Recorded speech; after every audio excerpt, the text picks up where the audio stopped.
We're going to start the program off, and our first moderator is going to be Joan Bienvenue.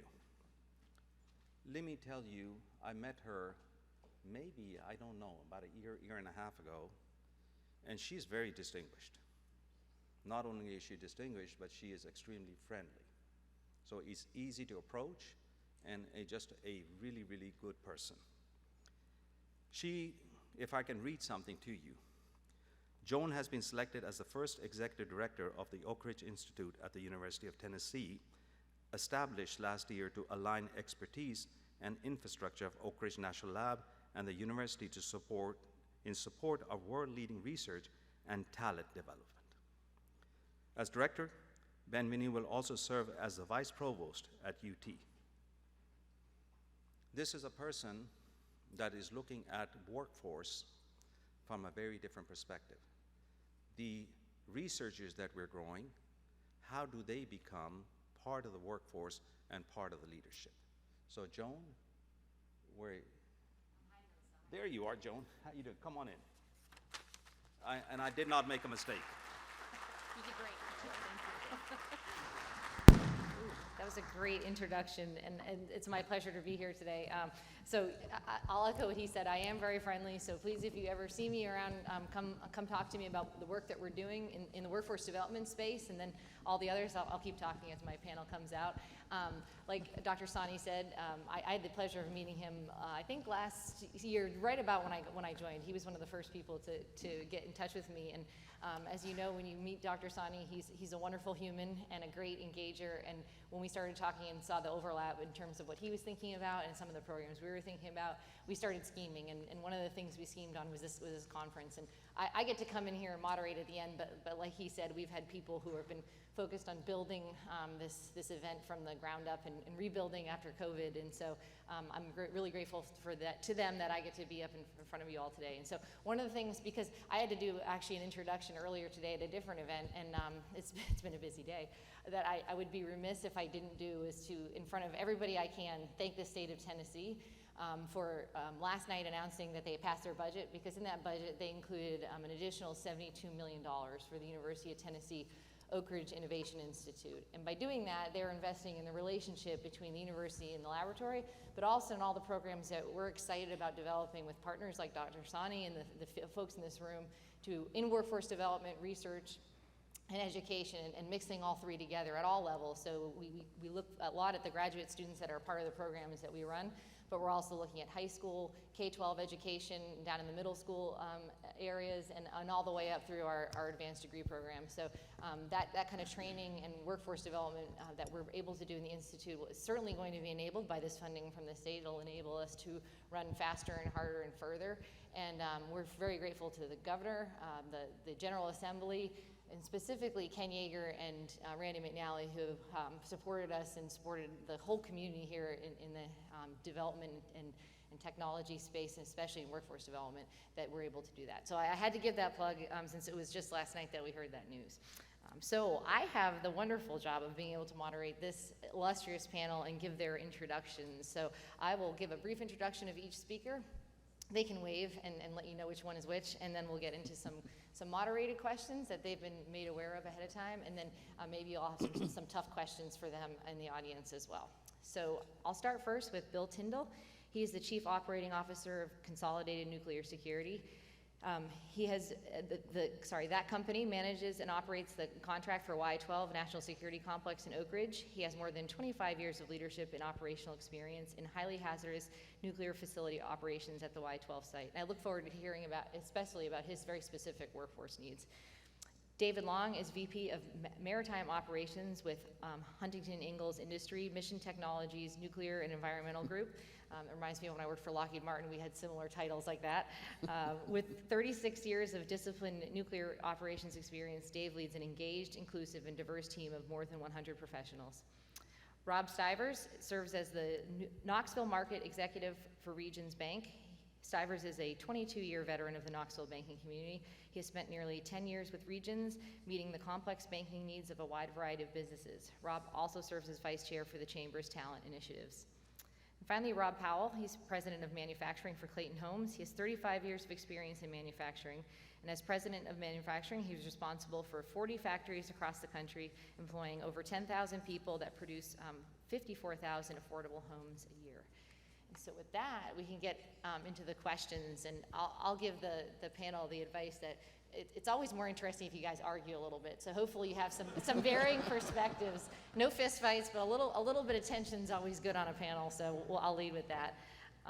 So it was mentioned that this meeting was put on hold a little bit for COVID-19, and as we slowly come out of that cocoon of isolation that we were all in and all the Zoom meetings that we did, I think we're realizing as a nation and as a workforce in particular that we'll never get back to that normalcy that we had in 2019.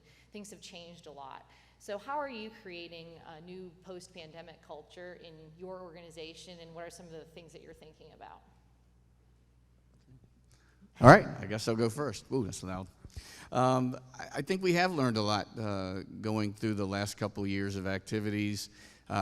Some things that come to mind very quickly are the use of the tools, whether it's WebEx, Zoom.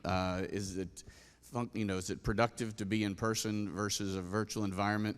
And I think we've got a lot of tools, that we use in our workplace, and we've learned how to use some of them better, to put a positive twist on that.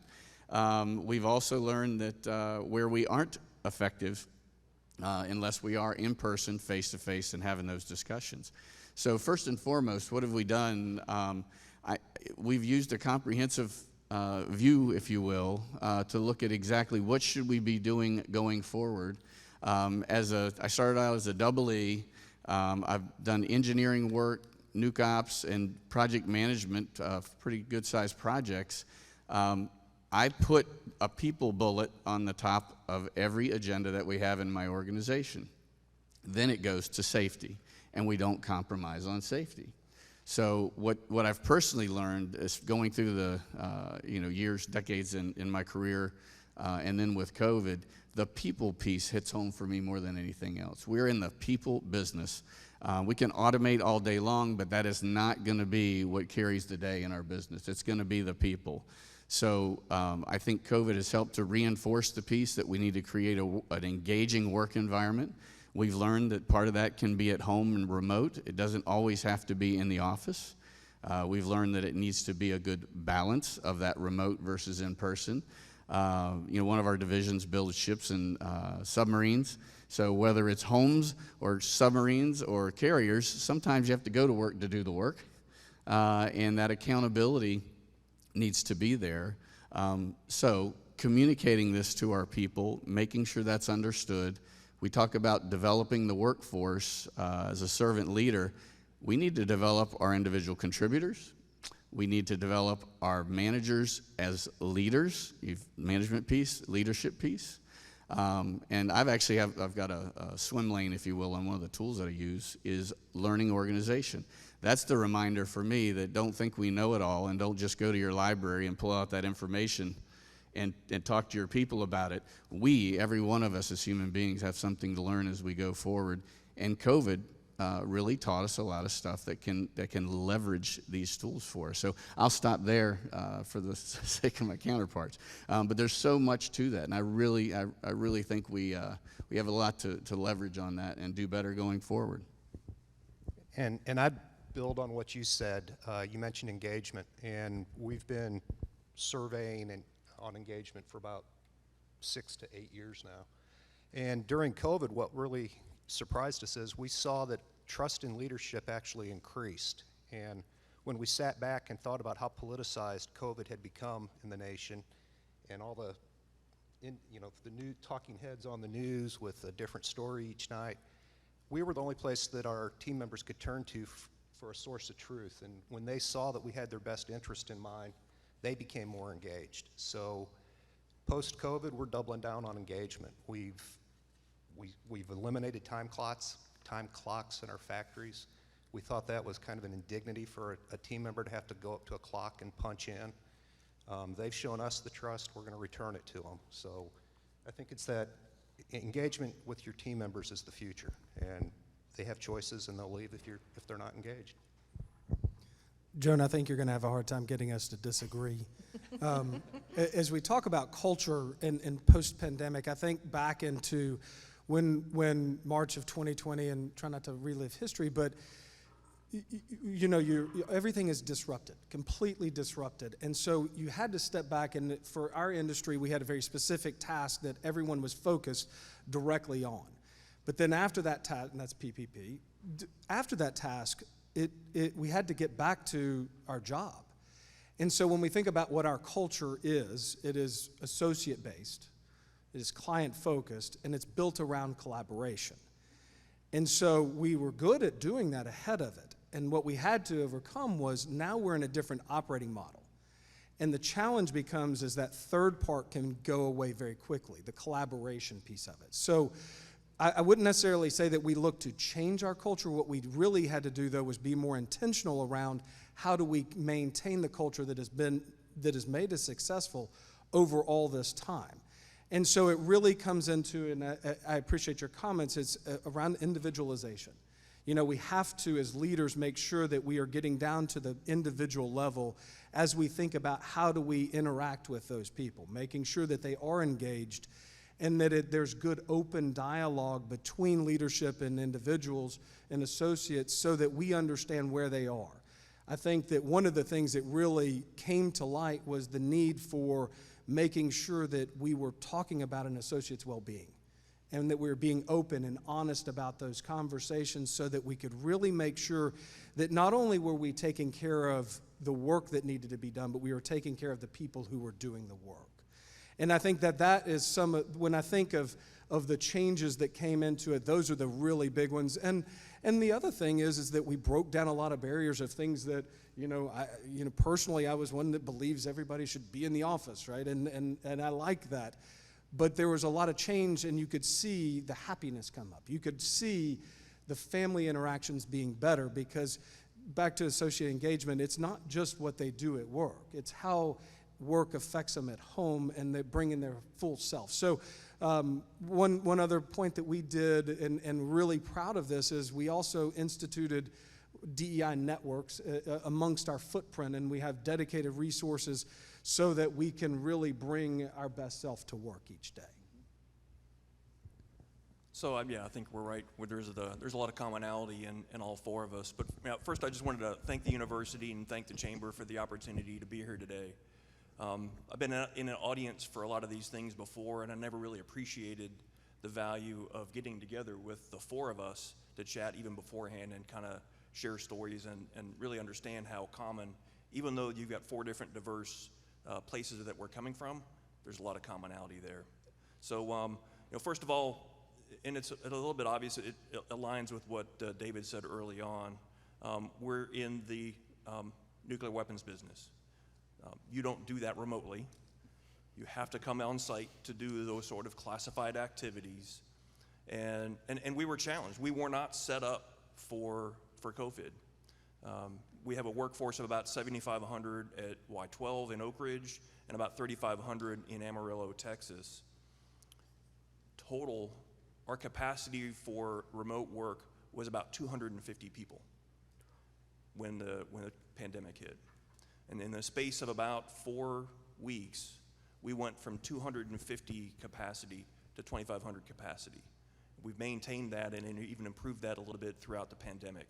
So from an adaptability and adapting and delivering, which is one of our themes, our IT folks really shone through in that ability. Having the capacity to do that is one thing. Having a workforce that is used to doing that is a whole nother. A lot of growing pains in folks getting used to remote work, being able to get the work done that needs to get done without injury at home, without distractions at home. But all in all, our folks have really adapted well to that. One area that was not a huge challenge for us, which I was really pleased with, is COVID being a workplace hazard. The fact that OSHA deemed that to be a workplace hazard, that it put a lot of onus on employers to control that hazard just like it would any other. The strengths of our integrated safety management programs allowed us to very quickly put controls in place to protect workers that in many cases are in glove boxes where my hands are going in the same sleeves that a coworker's hands are going in. I'm breathing on the window of that glove box where another coworker has been. I'm going through radiation detectors where my body and hands and face are up to those. How do I create a workplace that is not only safe, but that workers can be confident in? Those are two separate things. So very proud of where we've come from an approach perspective. Kind of where we are today is trying to get back to the new normal. Doug, one of my coworkers, and I, we've had recent conversations about how do we transition that 2,000 to 2,500 people that are working remotely to becoming more on site. We all recognize, I think all four of us recognize that there's got to be some on-site component to working. It was nice to talk to some of the folks in the cohort here as we were getting ready to come on stage. You got to have that on-site component. Why? Because each of these organizations has a culture, and that culture is due to the collective experiences of everybody that is working there. And if your collective experience is you and the dog, or the cat that likes to curl up on the keyboard, that's not the kind of thing that we're looking for. We've got to have that on-site experience in order to share those experiences and share that culture so that we can be successful for the long term. Thank you. I actually want to follow up on something, Rob, that you said about, and follows on with what he was just talking about, was the switch to letting people work at home, or being forced to let people work at home. You said you were sort of staunchly in the camp of we need to come in and do our jobs here, it's really important, but that had to change by force. How do you feel about it now? I mean, we talked a little about some workforce in the office, maybe it's not all the time, and I know we're still in probably a quasi-normal situation where people are in and out, but I think I'll ask all four of you, how has your perspective on working at home changed over the course? So I think it is, and I'm going to use a common phrase a lot, and so I apologize. I think it's on the individual basis. I think there is some job category that it matters, that it frankly just doesn't matter. And they've chosen certain jobs because they really are not people that really want to interact. And I think immediately you say, okay, they have a better quality of life. Mm-hmm. And I think it also opens us up to hiring more people. But I think it's really around the flexibility, but there still has to be a level of accountability because we all have to have a certain amount of results in every organization and every entity that exists. So I think while there's certain job classes that you may say they're going to just stay at home, there's other ones that have flexibility, but inside of an individual team, there may be less flexibility for certain people, and I think that's where, as a leader, you have to kind of ebb and flow and have good open dialogue of saying, hey, this isn't working, or hey, you're doing a great job in this. So to answer your question, though, I've softened my approach a lot on it because I've been proven wrong from what my original thought process was. So I'll build a little bit on what Rob was saying, which from the individual accountability perspective. So hate to break it to you from a leadership perspective, I guarantee you all of your leadership teams in any of the companies you work with get into debates about how to approach something. So what may come across as a unified solution is typically preceded by a lot of debate. So we've been in that debate now about the role of the supervisor for that off-site worker. How much do you regulate that they must come on site at a certain amount of time? They can't be more than 2 hours away. They must be able to report on site within 2 hours, versus I'm going to let each manager or supervisor work with that individual employee on what works for them. There's got to be a balance between the two. And frankly, we're still in the middle of that debate on exactly to what extent should we regulate so that we can prove. So in our situation, I've got a federal customer that I work for, so in many ways I've got to prove to them that I am holding folks accountable, and that's easy to go down the regulatory route. What's harder and takes a little bit more courage is the individual leader and manager and working with that individual employee. From a desire standpoint, that's where we're trying to push things into that one-on-one, but trying to balance that also with the accountability piece is still a challenge. So I think my words here will be pretty aligned with Bill in that you've got to set your standards for the organization and what needs to be complied with by the team. As good leaders, and I use the term easy button a lot, the failure can be hitting an easy button and only having standards. It takes time to talk to people, listen to people, and understand where they are. And as consistent as we need to be at work, there may very well make sense that, real examples, in our work group, we're all coming in on Tuesday. Tuesday is going to be the in-office day. Friday's typically where people are catching up on their couple emails that have stacked up over time with all the other activities and the meetings we build sometimes instead of the things we can touch. It's really understanding what's needed and then figuring it out. There may very well be people that Tuesday is it for them. There may be people, and there are, again, real example, where some of my team is coming in right now on Monday, Tuesday, Thursday as a rule, and then the Wednesday and Friday is what's most flexible. We got forced into the beginning of this with COVID, and again, we've got that leverage of what we've learned to come out of it and be a lot more flexible. It hasn't been hard for me as far as learning along the way, in that the listening piece is what over the last, I'd say, couple of decades I've really worked on for myself. And I'll just give you another real example is I put a staff meeting in place that included more people than my direct staff. It was the people that were directly responsible for supporting the organization that functionally reported other areas. So it became a functional meeting, if you will.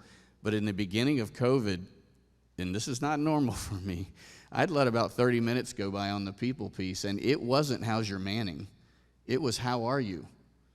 And then the daughters would come by and say, hey, how are you? And I did tell them right up front. I said, okay, we're spending about a half an hour on this to begin with, so some people really, really felt left out.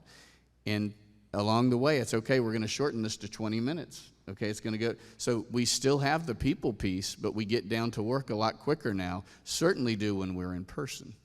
So, we found that the remote work, we've got different divisions. So Clayton Homes, we've got the manufacturing division, which I oversee, but we also have site builders, 2 mortgage companies, and then we have our retail side, which is where they display the homes. A lot of those jobs in lending, the engineering staff, draftsmen, we found that they were just as productive working from home. And we've actually redesigned our corporate office to have a lot of flex space because we have people that may only come in 1 day a week. So now we've got lockers where they can put their stuff. They don't have no permanently assigned desk. From a business perspective, I'm a home builder, and remote work has been wonderful for us because that allowed a lot of people in high-cost cities to move to the country, go to a lower-cost area, and that's driven a lot of the demand in our industry. Thank you. Thank you for letting me go off script because I just wanted to, it's good to hear leadership like yourselves, that you did change your perspectives. You looked at the data, you listened to the people. I think those are really important characteristics, so thank you. I'm glad I got a chance to hear that. So the next question is, what key principles are that you have in your organization that frame your workforce development strategy? So this one, you could go on all day on this kind of stuff, so I'll try to hit some high points. I think first and foremost is, like any organization, the most important thing you do is hiring the right people for the right job. And so I think about that's the most important thing that you start with, and making sure that you're not only vetting those people, but they're the right fit, the right culture, because you can't undo those types of misses. So I think as you start a workforce development strategy, it starts solely with hiring. And then and I usually always use this first, but then I think it is making sure those people fit in the culture and adhering to that culture that exists in the organization, because that's the thing that everyone can gravitate to. A good culture is what organizations and the people inside of it are what they gravitate towards. That's their anchor. And so that's the second component of it. It's probably the more important component of it, but it's you got to start with the people on it. And then what I tend to really focus in on with workforce development or associate development is I think where my comments are heading in this is really talking to people about what it is that they want to do in their career, and understanding and getting them to understand, and this is especially when people are younger in their careers, the component that they play, the part that they play in the organization, and what their future work looks like. Not thinking about what I've got to do today or this week or this month, but what are the things that I'm doing in order to build myself and my book of business or my process in order to be for the greater good. That culture piece of it. So I think as we, and help, I think the other part of it is we really have to be able to help associates understand the future and where their future lies in the organization. Back to the associate engagement is where I go with this one, is because I think that when people have an idea, although they may change, it's the future is what they are really craving for. That's the thing that they're grasping a hold of on an individual basis, is where do I go from here? And it's really stems around or starts with questions like, what is it that you want your responsibility to look like? What is it that you want your outcomes to be? And this is a very intentional thing that we all have to do as leaders, and it can't just be one person doing it for 100 people. It has to be small groups, and everyone has to continue to do that, because I think as we move forward into the new generations of people, one of the things that we're going to have to be very comfortable with is the idea that we're hiring somebody for a role where we might have thought in the past, hey, they're going to be in this role and just grow in this role, where we're perfectly fine with the idea that they're going to go and do something beyond what it is that they are today. That this is not their destination anymore. And I think it's important for us to talk about it from the very first day. I think about, we just hired someone, and my whole idea is that in 2 to 3 years, she's doing something different. And it directly affects me because she supports me. And so, but I don't want her to be in there permanently. I want her to reach her full potential. And I think those are the types of things that as we think about workforce development or associate development inside of our organization, that we need to first figure out is, what do they want? And then they need to understand what it is that they do inside of this organization and how it benefits the greater good. And then you build the platforms for the HR people. You build these platforms around the training and the development, the identification of those people that are high performers or that want to just do something beyond what they are doing today. There are a lot of people in each of our organizations that they're perfectly happy doing exactly what they're doing today. But we need to find ways to continually engage those folks as well. But the ones that are going to be the future leaders of it, we need to take an interest in them from the very first minute, and they may not be the ones that we necessarily point to and say, that person's going to be the leader. It may be this other person, so we need to cast a broader net in it. So, I think it's really around culture, hiring, and really their engagement, and then leaning into the frameworks in order to really get them where they need to be. The extra trainings, whatever that case may be, mentor programs, circles of influence, those are, the basics that we need to make sure that we're adhering to. And I think that's what we try to do, is make sure that we're keeping it simple, but also really having that individualized plan, making sure that we're talking, to your point, across business groups, and making sure that that star on one team might be better fit here, and being good with that change. We don't land grab with people. We let people thrive where they are best suited. I'm going to actually comment on that. I mentioned I have background in Lockheed Martin and the DoD, and coming from that world where, in the DoD side, people are changing roles every 2 years, and companies that grew out of that national security space, they change roles. If you were in Lockheed in a role for more than 2 years, might be some issues there, or it was by choice, like you're saying. And so I'm seeing that a lot now in other companies and other industries, because it's what the workforce is demanding as well. They want that change. They want to be looking for, this is the skill set I want to learn in my next role. And I think having people think about that and encouraging that, like you're saying, is really important. So. I didn't understand. Was there a comment? No, it wasn't. It was just a comment. Well, I'm going to sound like I'm going to basically repeat what he said. There's more open jobs than there are people that can fill them. And, as a business, you've got to accept that. And it seems counterintuitive, but what we started doing is we're doing a lot better job and are more strict with behavioral interviewing up front. And where we used to be able to interview for skills, now we interview for the traits that we know will make them successful and the traits that will allow them to fit into our culture. We've also added, and we think it's just as important, it's stay interviews.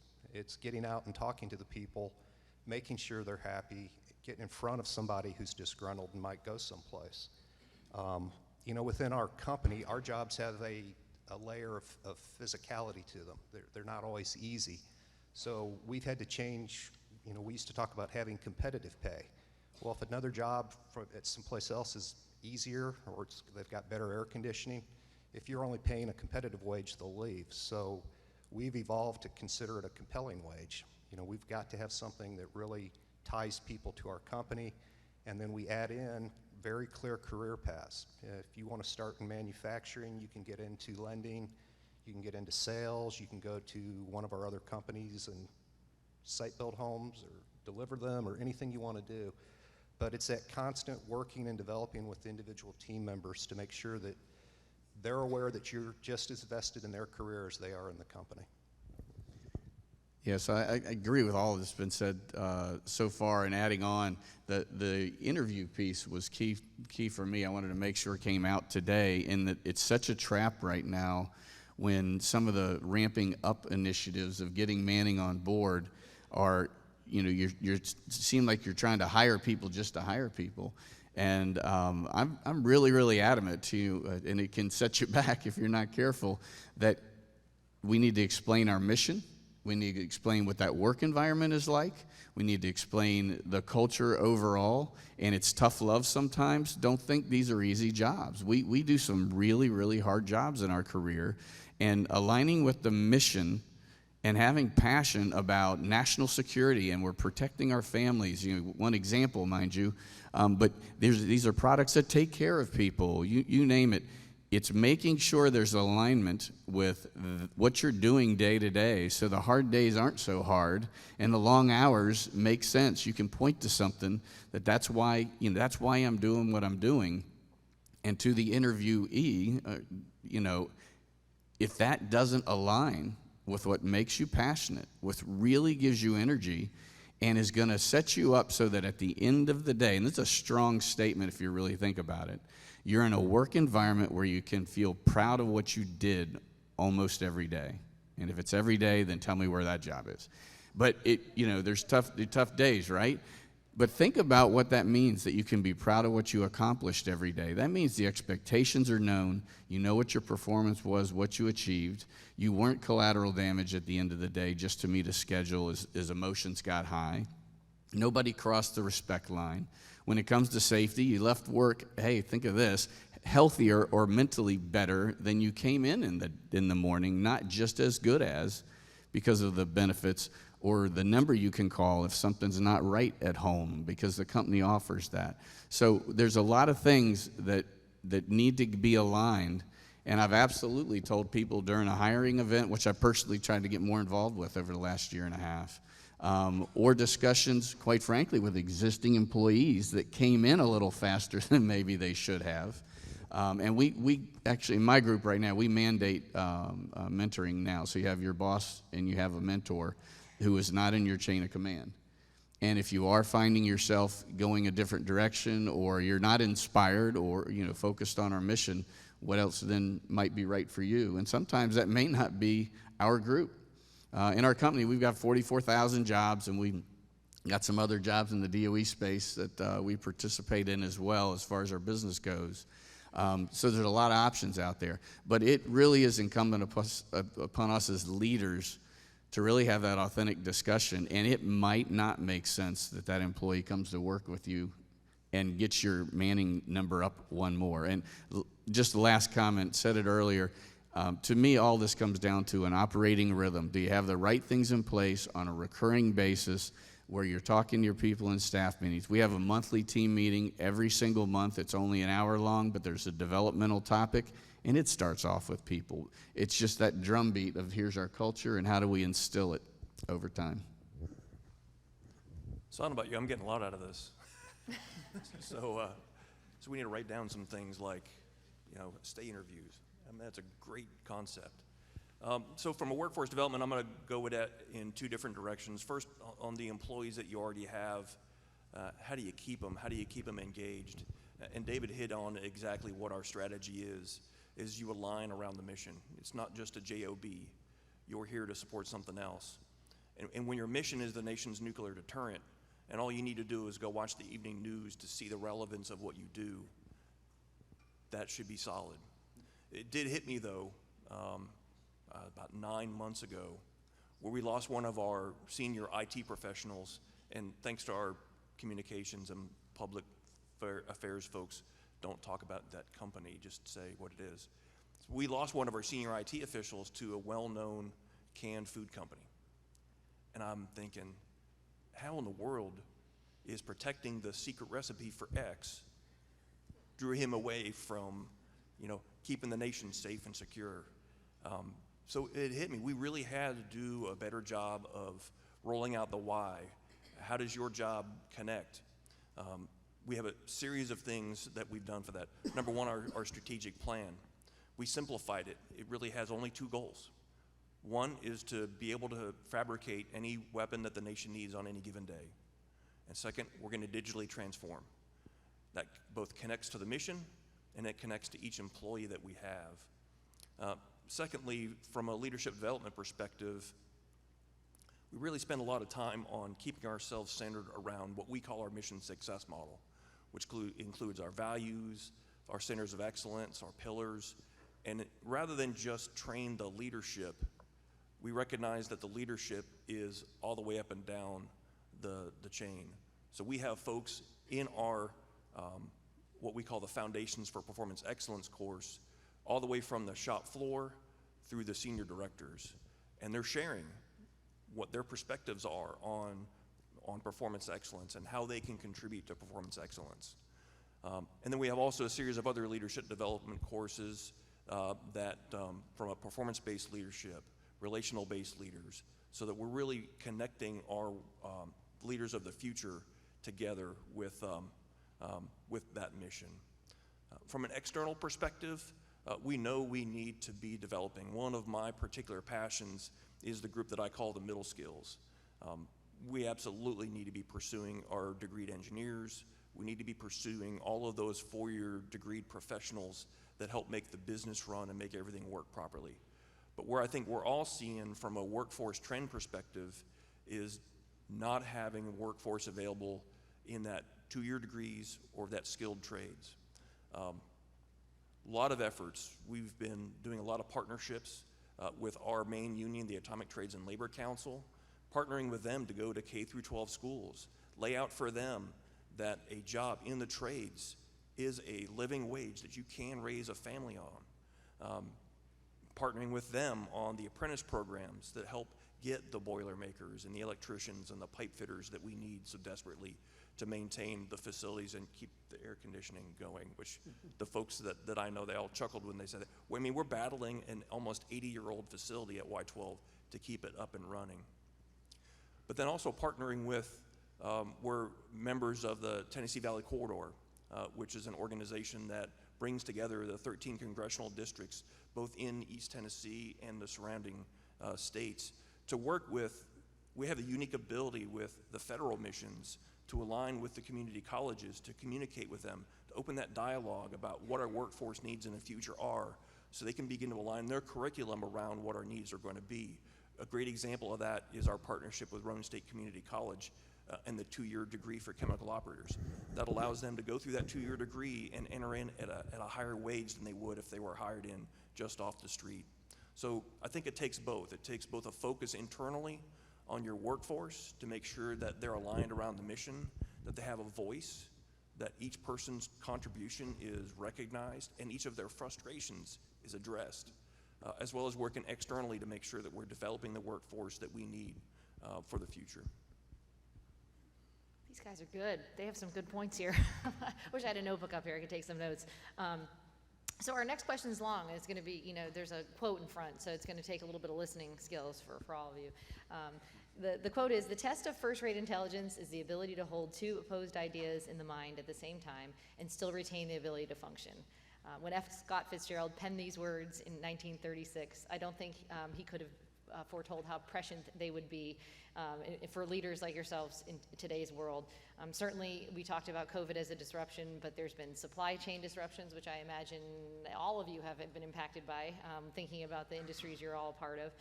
And then just the constant state of it seems, uncertainty and political unrest across the globe. So how have you and your company balanced the need to perform and run your organization successfully with all of these uncertainties, meet your goals, transform, as in the case of COVID, that you had to do that transformation, and balance then again the deliverables and milestones and all of the progress that you have to make. And then how are you preparing to look at potential future challenges? I think, again, the past few years have indicated that we will not be without challenges going forward. So how do you balance all of that? I know, look at that. Okay, now this is where the fight happens. You Now, got the mic. Yeah, thanks. I think first and foremost, as you think about, we're always going to have challenges, whether it's COVID, whether it's, for us that was more, 2008 and 9, the Great Recession was very, very, very difficult. But we have to live in the idea of the challenges are going to come. And I think this is where leadership really is key, because what we have to do is make sure that we're balancing the need to recognize, but also the understanding of how we're going to navigate those challenges. Because that's the part that gets an organization or a team or a group of people sideways, is that when the focus becomes on the problem. Really what it is you have to recognize whatever that challenge is, and then you have to say, okay, let's take the emotion out of it. Let's address it where you need to address it from both a professional and a personal level, but then we're going to have to figure out how it is that we move around it. And I don't think it's a real complicated process, but there is no playbook for each situation. So I think it is, one, if you're the leader, you got to figure out what the problem is, and you got to figure it out fast. And then the second thing is that you've got to show your team, this is how we're going to operate in this environment, just like we did with COVID, just like we did in the Great Recession, just like we did in the dot-com. I'm naming the ones that were more specific for us. And we will continually be challenged with it. Supply chain is, of course, a big issue, probably more directly for them, but also for us, it's all of our clients, every individual faces that challenge that comes from it. So no one is exempt from supply chain. I think we're all understanding that. So it's all, I think most issues, the first thing is we have to educate ourselves. Then we have to be able to talk through it with our teams. And I don't want to use the phrase minimize it, but we need to normalize the problem to what it really is. Because I think someone mentioned, the media can, sometimes we can get down a tangent, social media, we can get, down this rabbit hole where we're stuck. And we think that this problem is the only thing that exists in the world, in our world. And the reality is that it is, step back for a second, let's talk through the details, let's talk through the scenarios of it, and then let's address it, be open about it. And then the hard thing comes in, and that is having the hard conversations with people. Be it your clients, be it your stakeholders, be it your partners, making sure that we're not hiding or the divisiveness is festering. So I think that, we have to coach people in how to be respectful. But I had someone a long time ago call it creative tension. You were saying a fight earlier. I was thinking creative tension. But it's okay. And what we need to be able to do is encourage the idea of having a conversation around our difference of opinion or the challenge that is putting us in an awkward place. And so if we can revert back to good, solid communication and education, then I think we can usually solve those things. And I think this was a big shock to the system, and especially with a certain demographic and really age demographic that had not really experienced anything but prosperity. This was, in 2020, was a great shock to the system. And I know I don't mean to say it was great, but it was something that we're all going to learn from. We're going to be able to institute change easier. People are very adaptable to change all of a sudden because we change so much and we are forced to do it. So we need to encourage that as we go forward and not get back into the lull of, hey, this is how we're going to do it, the new normal, and we're not ever going to challenge that.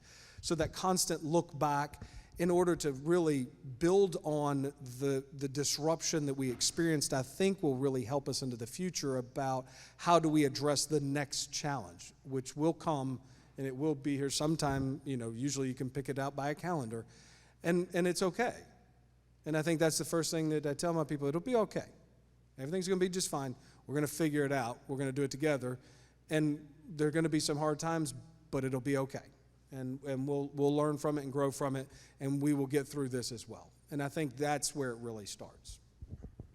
Yeah, we use a term, slow down to go fast. Change, for us with the supply chain, with the freeze in Texas messing up the resins market, with pandemic-related stuff, change is the new normal. And we've seen a lot of our teams really take on a growth mindset, and they're approaching a lot of this stuff head on. It's almost a race to see who can solve it best. But there's a lot of stuff that's outside our control, and when we get people to just slow down and talk about what we can control and how we can react, then you get the best decisions on what you can do to work around the problem, find alternatives, just avoid the disruption. So what came out of the pandemic for us is really, and you hit on it, that growth mindset that our teams picked up. It was just a willingness and an openness to face new challenges. Yeah, so this topic, could be a semester, I guess, more so than a few minutes. What hits home for me is the importance of leaders to truly own that leadership piece of putting the engine or the machine in place that runs the organization. I call it operating rhythm. You can call it a lot of things. But what is that operating rhythm that runs the organization, an organization that people want to follow, they're willing to have the harder days? For example, whether it's every other week having a staff meeting, whether it's every month having that monthly team meeting where we tell people how the business is doing, we have a developmental topic every single time. People are assigned that mentor. We have an ops review business-wise where we talk about the safety, quality, cost, schedule, and the operating aspects of the business of the organization. Separate from that, we have a performance review format for what we call the leadership factory. And we literally look at ourselves as servant leaders and say, have we recognized the right number of people given the volume of work? Do we expect it to be 0? No. Are we at 20? That's too many. We hold ourselves accountable to performing as leaders regarding the leadership factory. And that includes everything else you might think of for promotions, for succession planning, you name it. And that's a 2-hour performance review every single month. It's nothing but the leadership factory. But it builds that foundation, and there's so many things you can refer to of, explain why while you can. So when you don't have time, you don't have to. But it's building that organization and the strength along the way and having tools. We have a thing called development card that has about 30 or so competencies on it that include problem ownership, public speaking, written. It's a fancy checklist, quite frankly, to simplify it, where we ask our people for their first 2 years, remind yourself, how good are you at the public speaking? How good are you at the written word? And they're building on that when times are good. And by the way, problem investigation, root cause analysis are topics in there where we have training modules for them to listen to, so that when the anomalies do hit, COVID happened to be a bigger one than normal, right? But anomalies hit every single day to some extent, more severe sometimes than others. Hopefully it's not that frequent. But we have to have that machine, that foundation working, and it's important to say, with a foundation on risk management. You need to understand your risk in the business. That's one thing, by the way. It's the fourth bullet next to accountability. But are you sharing the risk that are in front of your team with the top team leaders, so that even if it's not in my area of responsibility, I know that if that topic comes up and it's your risk, I slow down and listen more, so that if you do understand the risk, the beauty of that is when anomalies do occur, think of the definition of risk, right? What's the probability of a problem to occur in the future? Hadn't occurred. How severe will it be and how likely is it? It gives the team a forward-looking approach to then possibly and probably, hopefully, mitigating those risks along the way reasonably. So that puts you in a place where you have less problems to occur. Of the ones that still do, because it's not a perfect world, they're less severe, they're more manageable, and you're still operating that engine, that foundation underneath, to then have the capacity to deal with those anomalies. And the word indefinitely is really, really important here. When you come up with the next great idea, what you want to do in your organization, and you only have enough energy to do it for 3 months, keep talking about it, because what you put in place for that engine needs to be an indefinite concept that this is what we can sustain, and that's who we are. Make sure you talk through that, because too many initiatives and great ideas have burned out just under their own weight, right? So. Yeah, so, yeah, this really was an interesting question. And when it comes down to it, it's about pivoting from one thing to another when you've got an objective. So there's a little bit of silo busting in this story I'm going to tell you. Normally you don't want to start about a story that puts you in a negative light, but I'm going to go ahead and go there anyway. So when we were awarded the contract to manage Y-12 and Pantex in 2014, we're doing that on the behalf of the Department of Energy. One of the priorities that they had at that time was to reduce the cost of doing business. We made a pretty strategic error in how we approached the cost savings goals that the department had. We approached it in a way that said, look, workforce, everything that you do to reduce the cost, that reduces the headcount required to do work, we're going to churn that back into infrastructure and make that your workplace better. So there's a give on your part and a get on your part at the same time. That crashed and burned. There was no real resonance in the workforce about, I really want to push hard for continuous improvement so that I can have a better change house, I can have better facilities. We had to pivot. That was going nowhere. What we pivoted to is we made the theme of our continuous improvement program is what frustrates you today. As an individual worker, as an individual team member, what frustrates you? And we built a whole continuous improvement program, all of our trainings on reducing frustration. We built what's called value stream element teams. So each team member, while I may be part of the engineering workforce, that engineering function, the industrial hygiene function, the industrial safety function, I'm also part of a team that's part of a value stream that is creating uranium components, that's creating other special material components. I'm part of a value stream that's assembling components. So now I am bridging both between my functional organization silo and my value stream organization silo.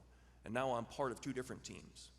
And that, how do I reduce those frustrations, gets escalated up to higher levels. When I have a problem that needs to be solved, when I have a frustration and I can't solve it on my own, I escalate it to the next level to get assistance. That assistance typically comes and that problem gets solved. And if that level can't solve it, it gets escalated to the next highest level. There's a tier 5 meeting that I chair on a weekly basis that if any of those problems don't get solved at those 4 lower tiers, I have the ability to surge resources into that area to help solve that problem. And by making that pivot between you give and you get to what frustrates you, we ended up over the course of 7 years saving over $1 billion of taxpayer money, hard savings, validated by DOE and cited by the GAO as a best practice, and returned that money to the government. So really big success story that really started with a big error on our part in missing what was going to be a valuable way to engage with the workforce in a positive way. All right, excellent. So we're coming to the end of our last prepared question ahead of time. So I'm letting the audience know that we're going to go to you for questions and comments, and you've seen the wealth of information and knowledge up here and perspectives. And so I wanted to give you the heads up so you can think about some questions before I launch into this next one. So by the time I'm ready, that's your job here, is to engage with each other and with these guys. So I'm setting it up ahead of time. So our last question, we've talked about the changes and challenges we've all experienced over the last few years. Looking back, what are some of the lessons learned that came as a result? And I think we've touched on this a little bit, but there might be some that we've missed on the broader scheme of things from your experiences. You know, as you think about building these resilient organizations that you're talking about, what are some of your best lessons learned that you wish you'd known ahead of time, but now you've maybe in some cases painfully learned them. I guess I'll go first again. We did get into a rhythm of who was taking these questions first, and somehow I got to be first every time. Saving the good answers, yeah. No, I appreciate all the processes that are going on here. There's the banker in the group. I'm like, I need these engineers. They got these great processes. So, as I think about this, I love change, and now I'm a little bit of an oxymoron because I am so. I have I swear I take the same number of steps every morning. I am a routine person, and it's comical how bad it really is. But I love change, and when I think about this disruption, one of the things that made and you used a phrase continuous improvement, which is what we have in our organization as well that we went through several years ago, and it's that constant feedback loop of let's try something different. And I think I personally, and I think our organization has really doubled down on the idea of, hey, let's be thoughtful around receiving information, not just in one direction. It's not just from leadership down, it's from every associate up, and making sure that we give people the freedom and autonomy to do things within reason, of course. But I think that has been enhanced during that entire time, or this last couple of years. And with my folks, my direct folks, I'm usually, they say, I want to try something. I'm like, sounds great, try it. But if it doesn't work, don't do it again, So we're okay to fail. It doesn't matter. And that embracing of failure is perfectly fine and should be celebrated. We try to celebrate it more. We don't do it enough because it's, hey, be thoughtful. But it's okay. Let's learn from what didn't work. And so when I look back, one of the things that I'm trying to really foster is this constant level of communication between all people in order that we can better share, that we can all grow together, that we've got a future sight in mind. And so I think that what the disruption has really led us to is, in our organization, is I feel like this more collaborative approach, which was difficult to navigate, when we were not in the same building and we're not talking to each other every day. And we're seeing that come back. But even then, beyond that, it is taking down the walls and the silos that exist in order to understand that we all have a common goal, a common mission, and making sure that we're really instilling that throughout the organization and understanding how each part plays a part in the other's success.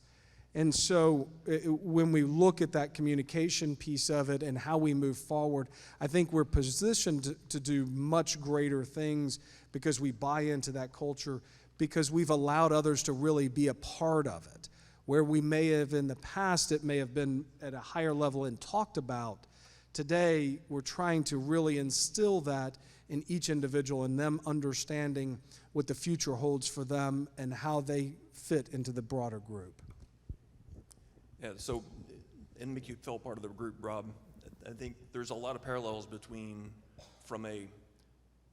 what your customer error tolerance is. I think we have a lot in common. I think most people from a banking industry perspective are going to be not very tolerant of errors in their banking accounts and things like that. And we have an equally error intolerant customer in the work that we do. With the materials that we're dealing with, they're high hazard materials, whether it's high explosives at Pantex, highly enriched uranium at Y12. We're really trying to drive an error-free culture.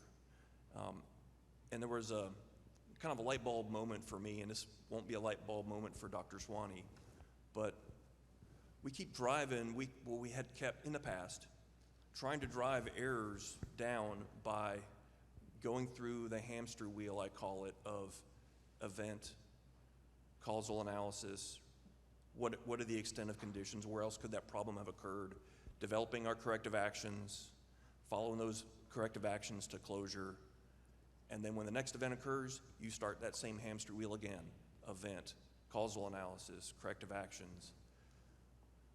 We weren't getting anywhere.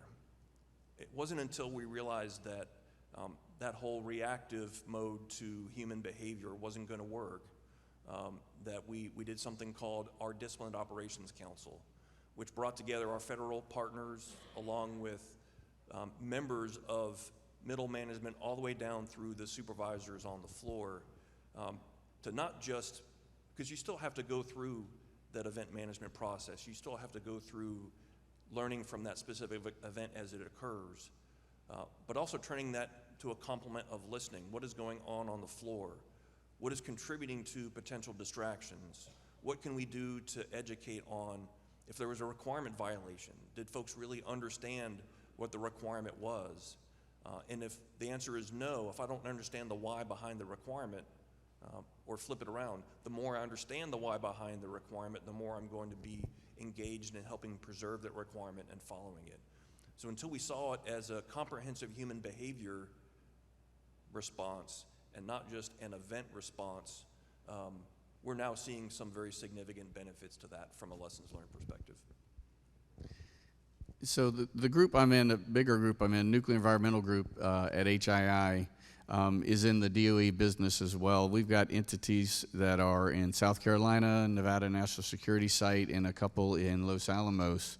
What we learned along the way, and it's just so many moving parts, when you were talking about COVID and other issues going on, whether it was the state, whether it was the site, we're in Virginia, whether it's our people traveling, our great executive leaders are sole purpose to execute that DOE contract.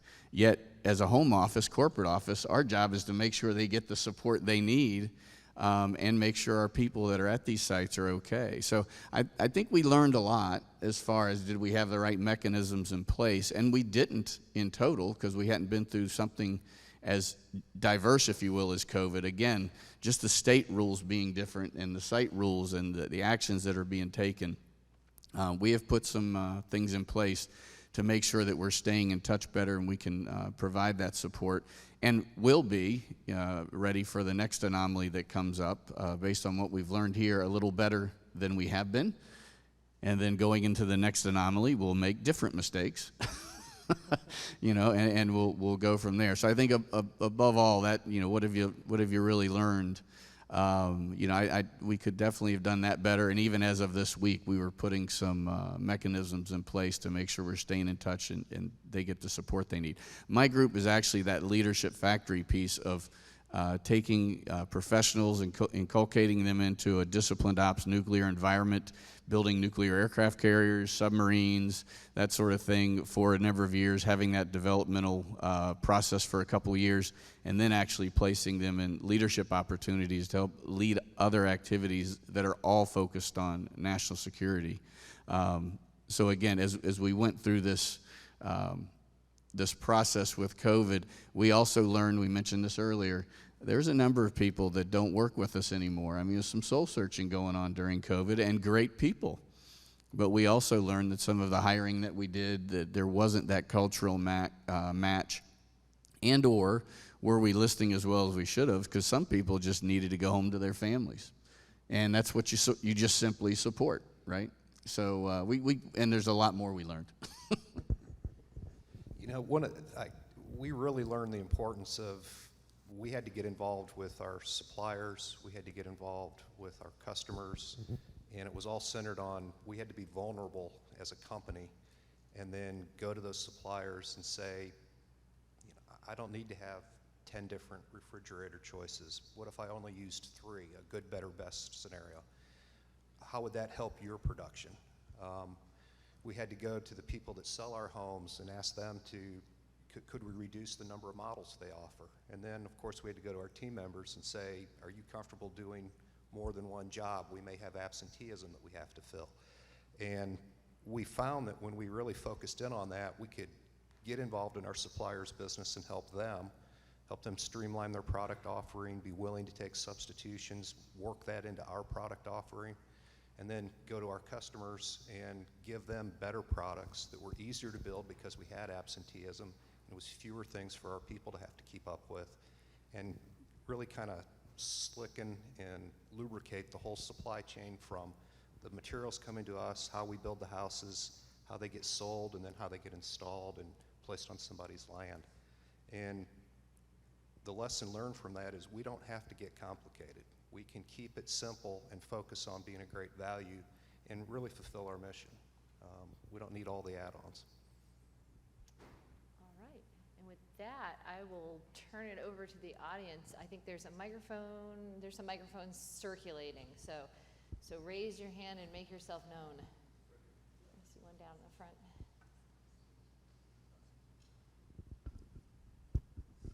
Hi, my name's Connor.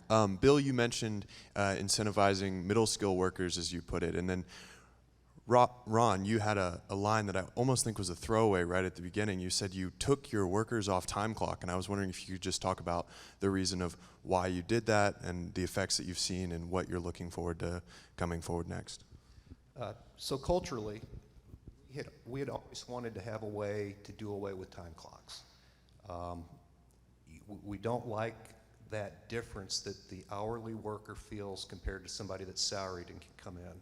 And, you know, if you're salaried, you need to go to the dentist in the morning, you're not deducting your time. So COVID gave us that excuse to take time clocks away. We didn't want people congregating, being close to each other, so we got rid of them, pulled them out, and we figured out pretty easily that we can keep up with people's time, and if they come in late, that's a conversation with their supervisor, and it can be noted. And then they just attest that we got your time right so that we're not violating any Department of Labor laws.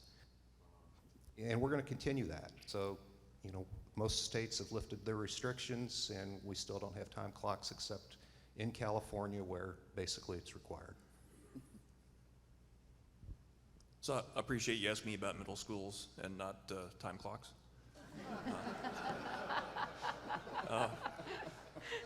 So maybe the best analogy is to think of, in a lot of my interactions with, I got to give Chris Whaley from Roane State Community College, a good friend and partner, a lot of the credit for his strong desire to serve the needs of the industry and the companies that are in the area.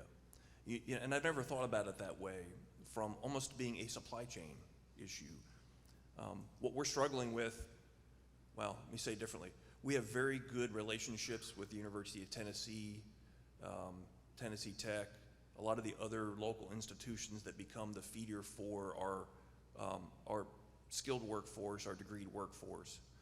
What we hadn't really ever developed is, what about the analytical chemist that's going to do the analysis in a laboratory setting?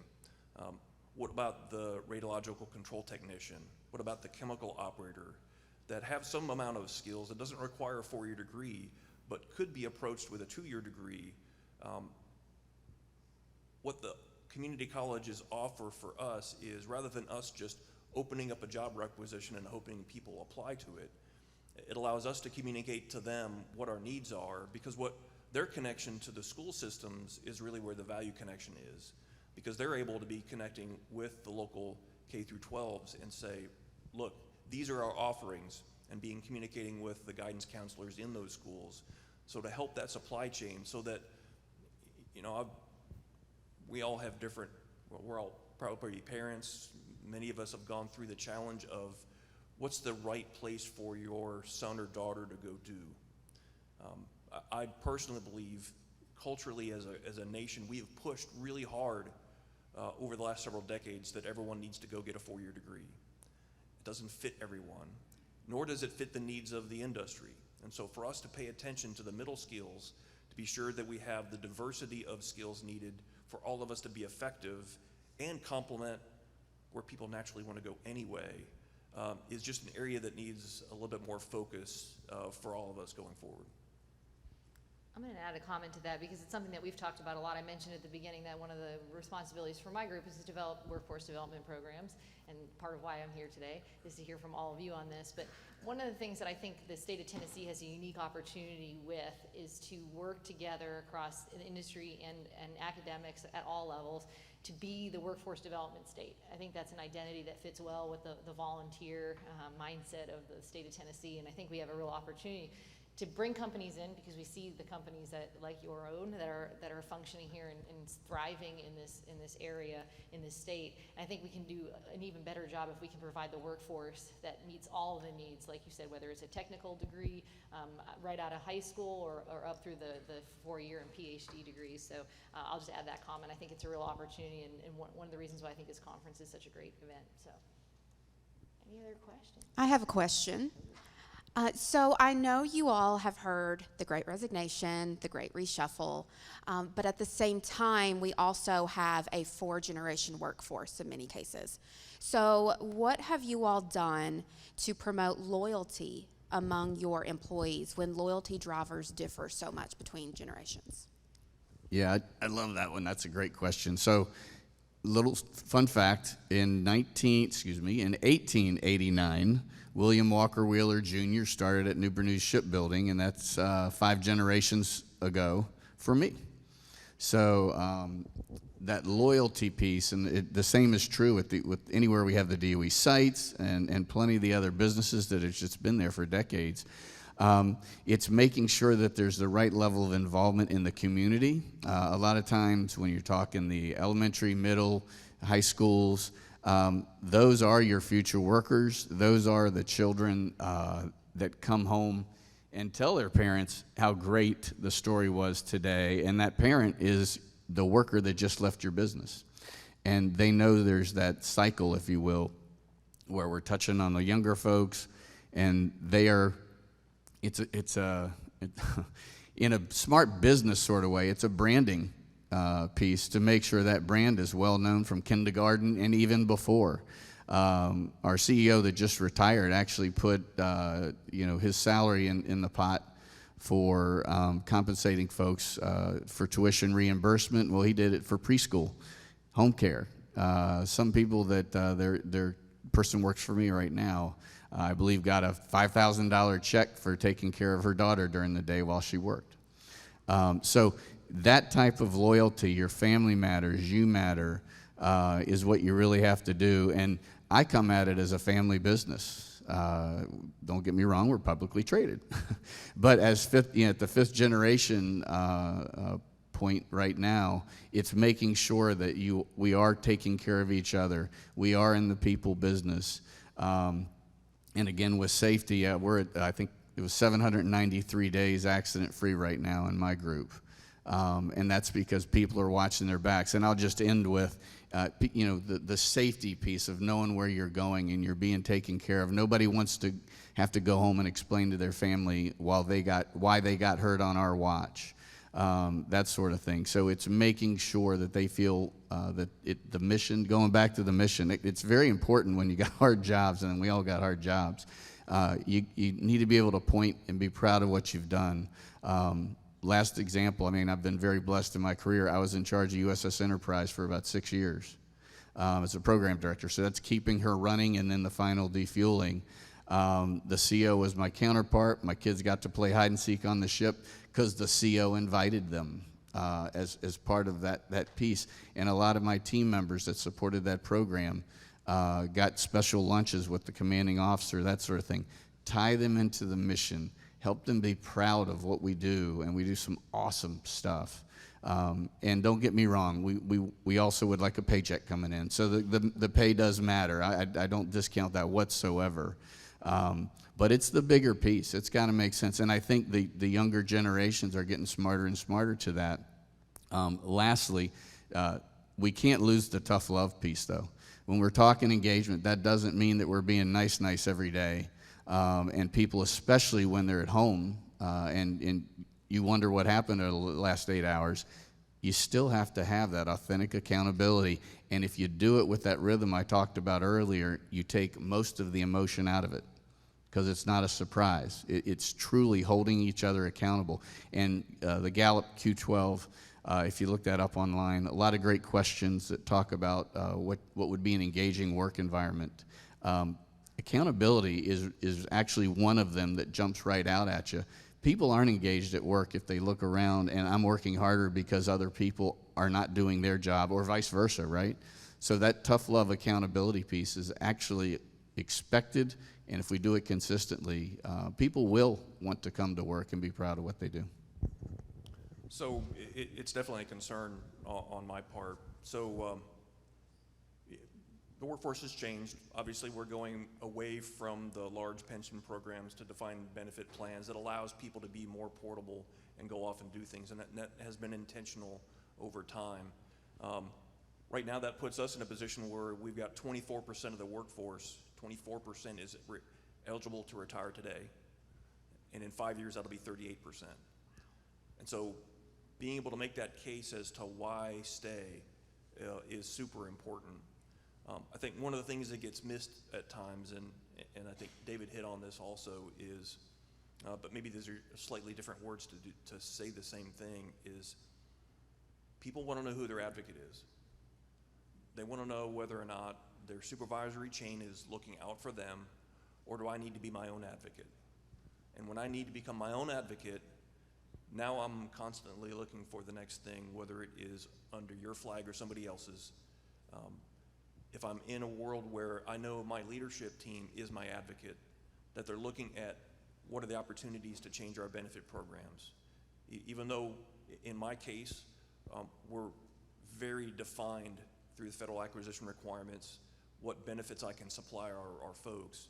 The conversations that are occurring at the highest levels in the Department of Energy right now about how can we make that more flexible so that these operating contractors can have a tailored benefit based on region, based on what kind of work that folks do. So there is a shift towards giving us the flexibility to become more of an advocate for the employees rather than just the bosses. So I think things are going in the right direction. It will continue to take time, but it's essential for the workforce to know that you are their advocate at every opportunity you have to show them that. So I'll address one specific thing I think that we were going with as well, because they were spot on with every comment. I think a lot of this is around Gen Z, right? And how do we as organizations really address the new generation? And that's always it's always going to be a challenge as we look at, and I have like probably most up here and in this room, I have 3 Gen Zers, so I get it in professional and at home.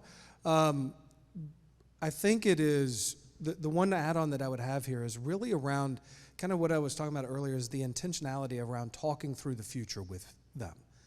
With someone who is younger in their career, making sure that they understand helping them see their career path and the potentials that exist there. And back to that advocate is being their advocate, but also their coach and pushing them ahead and straining on them and the accountability. And you know, when we have those conversations and that in-depth relationship with people, we can have the tough conversations about that's not good enough. And if you want to get to the things that we talked about earlier about where you want to get to, this isn't what you have to do. This is not where we need you to be. As we talk about attracting them, it's really around the involvement. It's more than just the job itself. It has to be a broader picture of it, because especially in this flexible environment, and this is one of the, you asked a question about one of the changes that I had. This is one of the things that I'm still trying to get over with regards to flexible, is I believe that I really want people to go home and be present with their family and not doing work. I need them to rejuvenate and enjoy their life and then come back. And that was one of the biggest number one concern I had about going home, because it's very hard to delineate. But that change has happened, because as we move forward in generations, the blend between our personal and work life is going to be blurred, and it's because they matter in conjunction with each other. So I think it is that we have to recognize that, and especially as the newer generations are coming along with the ESGs and all of those things that really matter, the livability.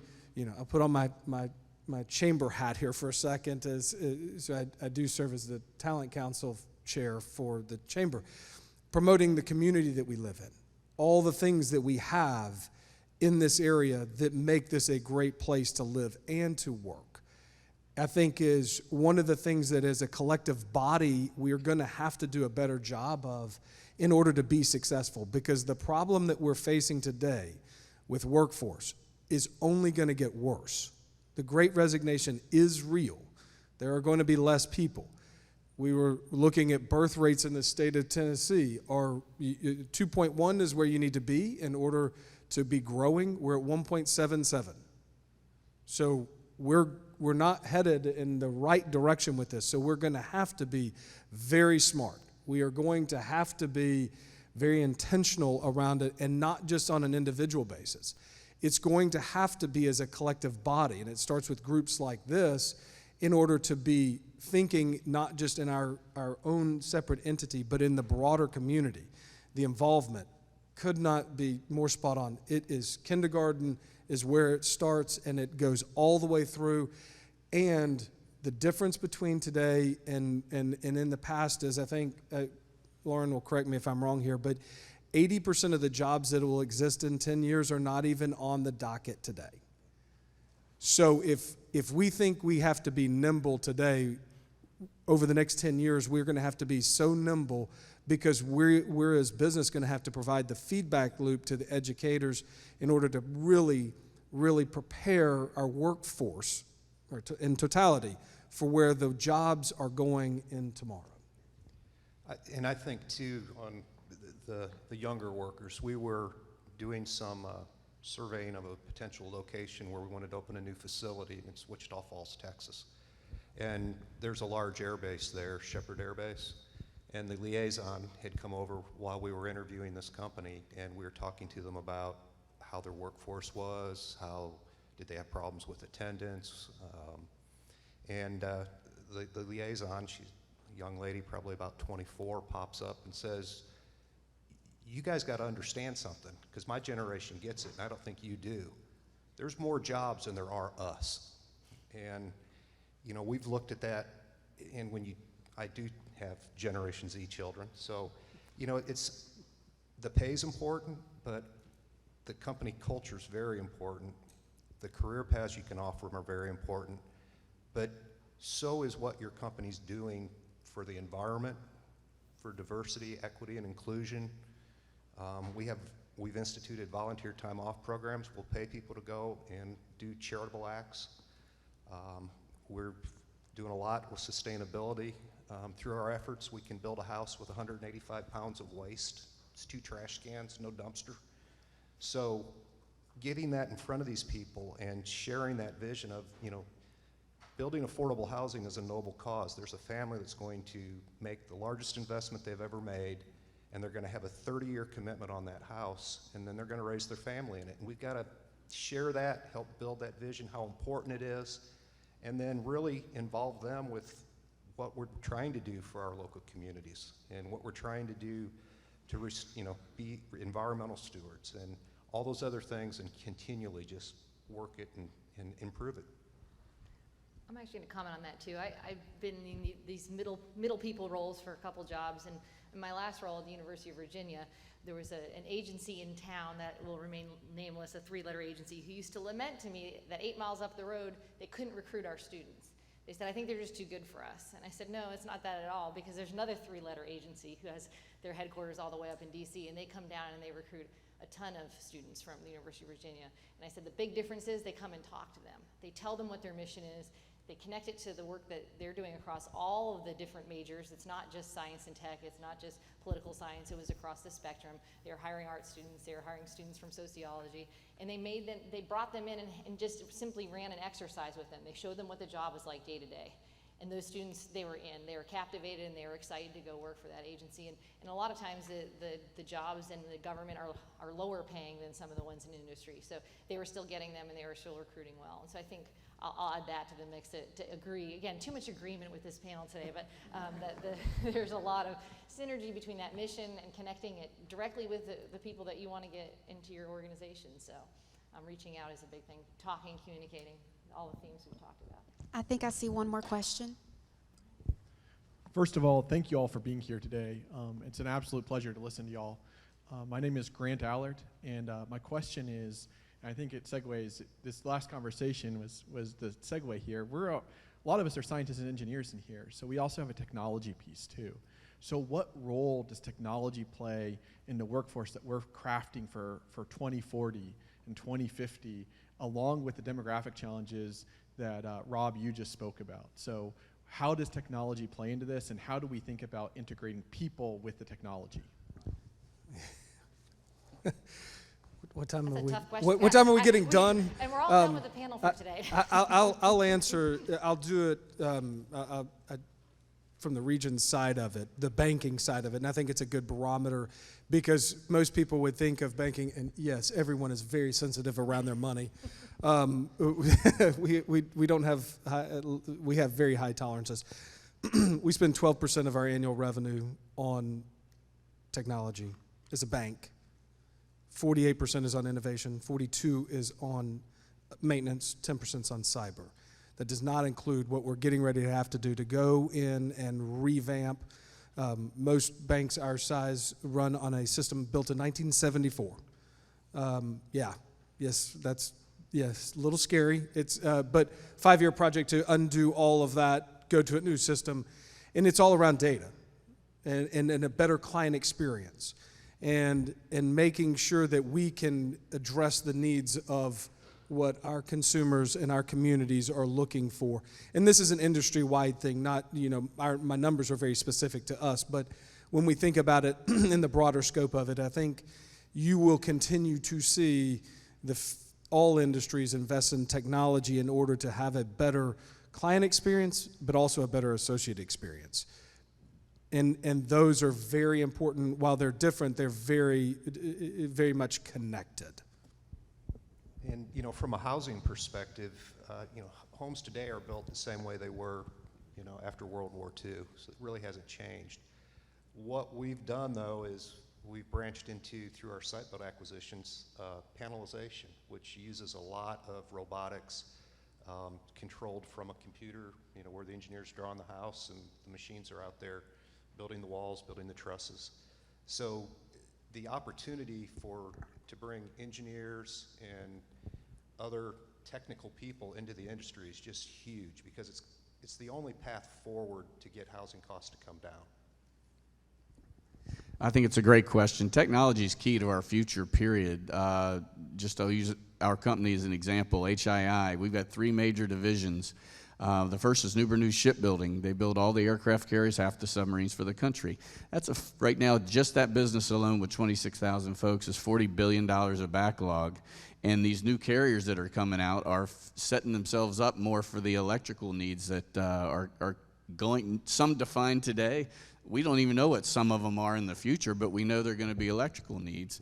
The 3D type of, whether it's the CAD drawings and not the 2D drawings that we built in the past, whether it's the tough tablets on the deck plate so people really have unlimited access almost to information instead of the folder they would have had in the past. Some still have a folder, by the way. It's that implementation going forward.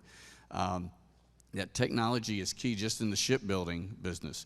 We have another organization, it's Ingalls Shipbuilding down in Pascagoula. Same story, they just don't do nuclear vessels, but it's the same story supporting, again, national defense.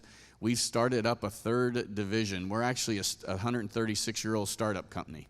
So our Mission Technologies, it's a unique place to be. So our Mission Technologies division actually has an unmanned group now that just set up a $50 million facility in Hampton, Virginia to do unmanned autonomous underwater vehicle. We've got above water now as well, the surface also. That technology is huge going forward with far more unknown than known right now as far as what the future brings for that. And I can give you more and more examples. We just purchased a company called Allion, which is cyber, it's AI, it's training. I mean, we support Navy, Army, Post Office. We support almost anything that supports national defense. And technology is key to every aspect of that. So whether it's electrical, mechanical, civil, chemical, you name it, every one of those I rattled off and far more are needed as we go forward. And just to reinforce what we've said today, we're in the people business. It is the people that does this, that will do this for us in the future. It won't be automation as an answer. It's the people that get you there. So y'all are intertwined with the future and absolutely needed. So I think that was a great question. Yeah, absolutely. So as I was stating before, from our strategic plan, our 2 aspirational goals are to be able to fabricate any weapon on any given day and then to digitally transform. And there's technology aspects to both of those We are challenged by, it's an aspirational goal because we're not there yet. We don't have the processes reestablished that were lost at the end of the Cold War to be able to do that, but we're pushing hard to get there. One of my biggest regrets is that we're pushing hard on the very same technologies that existed in the Cold War. Because we have to be certain that we can, our goal is to make sure that we support the deterrent. We can't put that at risk by burning the boats on the beach and going for new technology. We have to establish the old technologies first and then transition to the new. On the digital transformation side of it, it's really satisfying to go for that sexy thing. I would love to go for robotics in many of the areas where we put people in hazardous situations. Take the people out, put a robot in place instead. I would love to have classified wireless so that I can have technicians with a tablet going from place to place, getting rid of capturing information with a pen and paper. We're not there yet. And I think we get focused a lot on the sexy part of technology, and we fail to implement the unsexy foundational things that are needed. So if there's any part of my encouragement is, if you're working on the cyber controls, if you're working on how do I get wireless out there, not the tablet, not the VR, AR, virtual reality, augmented reality, make sure we get the foundation right first. We have a whole bills from Congress that are working on our infrastructure throughout the nation, and that's because we lost sight that infrastructure is so foundational to what we're doing, and it even goes into the banking world, right? So don't be afraid to be passionate about the infrastructure pieces that enable the more sexy things to occur. That is just as important as anything else. One more, and then we'll break. One more question? Okay. Hi, this question is for Ron. So I'm more familiar with your corporate and the environment that you set up there, and you've kind of been, and correct me if I'm wrong, but sort of on the forefront of the people-focused atmosphere. In the beginning, what was that like? And for the manufacturing standpoint, outside of the corporate office, how did you get the buy-in from your leadership at that level so that they were less process-focused and more people-focused? It really wasn't difficult. All of our facilities have what we call a team member experience manager, and they report directly into the division president or general manager. So their sole purpose is to drive that engagement. And then from the corporate office, we have a large training staff, and we do annual leadership training with all of our teams. We've got a great bunch of people, and they do understand the cost of turnover. And it's a frustration both from the number of homes they can build, but there's hard cost associated with it. When you train somebody, you invest in them, you start their benefits up, and then they leave you. So they had a vested interest also in lowering their turnover, increasing their engagement, improving their retention. And it flowed naturally. So what we do at the corporate office, we run each of our facilities like it's a separate business unit.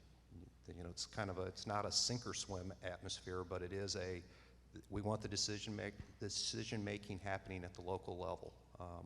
I can't sit in Knoxville and tell somebody in Southern California what I think is best for them to do today. And so, when your culture's there, that it's people first, there's a really simple book to read if you haven't, but it's The Ideal Team Player. And we use that with all of our factories. And the three core values that we look for in a teammate is, are you hungry? Are you aspirational? Will you do things? Are you humble, which is the most important? And do you have people smarts?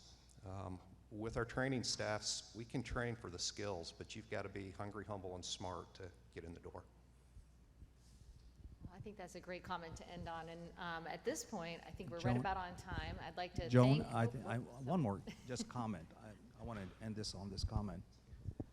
I know many of these individuals up there because either they've hired our students or we have programs with them. They have taught us that being people-oriented, So we bring it back into our curriculum and their curriculums. They teach us reliability, so we bring it in. They taught us about zone-based manufacturing, we bring it in. I see this as a partnership where you're not alone. What mechanism can we develop where there's a consistency of feedback to the universities and the community colleges so we know how to prepare the students that you would want? Yeah, the continuous loop that I was talking about earlier, I think it's to be defined, and I think that is collectively we need to start a better process, and it starts with us just in some regular form of communication between the business community and those that are providing, and it's the University of Tennessee, it's Mississippi State, it's all of the educating bodies, KCS, but it's also the not-for-profit that are providing workforce development across our area, and that we have to engage. And what I would encourage everyone in this room to do is really make sure that you take advantage of any time you're asked to be a part of something in the broader scope of it, because there is a communication gap that exists today, and it is a wide divide. And it was again, chamber hat real quick, that was one of the things that I learned the fastest, was between those that do and prepare for and those that are hiring. There's this huge chasm of gap because it's hard to communicate all that's available from a resource standpoint and a feedback standpoint between those providers and those hirers. And so I think as a community, that's where we really need to focus in on, and it needs to be a very broad focus, and for all of the skill levels in every position that we have in every organization. I think we're close on time, and that was probably Okay. a good finishing comment for that. And I don't want to Thank be you the very reason much. everybody's late to lunch later on in this. So I know my role here. So with that, I'll ask everyone to please give our wonderful panelists a round of applause.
Resources Officer at the University of Tennessee Medical Center.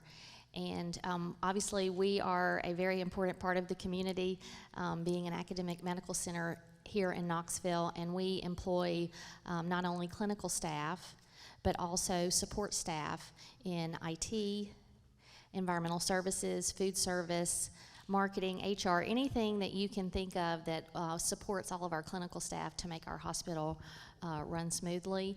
And we have jobs. We have lots of jobs. You can see me after this if you want to talk to me about it. And thank you for having me, Amy and Lauren. Thank you for asking me to be here today. It's a pleasure. Hopefully you can hear me. My name is Matt Elam. I am the Talent Acquisition Manager for Oak Ridge National Laboratories. So I'm right up the road. I've been in my position all of about 5 weeks. So I'm just moved here. I'm one of these guys. I was recruited out of California. I was working for an aerospace and defense company in California. If you don't know, at Oak Ridge National Laboratories, we're hiring everything from nuclear scientists, physicists, research fellows, to plumbers, skilled labor, lawn personnel, you name it, we've got it. It's just a great research facility. I'm excited. Thanks for inviting me here today, and I'm going to pass it on over. Good afternoon. I'm Rebecca Harmon. I'm the Chief Administrative Officer for DeRoyal. If I am looking at you and you think I'm winking, I'm not. This light is right here, and if I were to move, I'm going to be off the stage. So thank you. Thank you so much.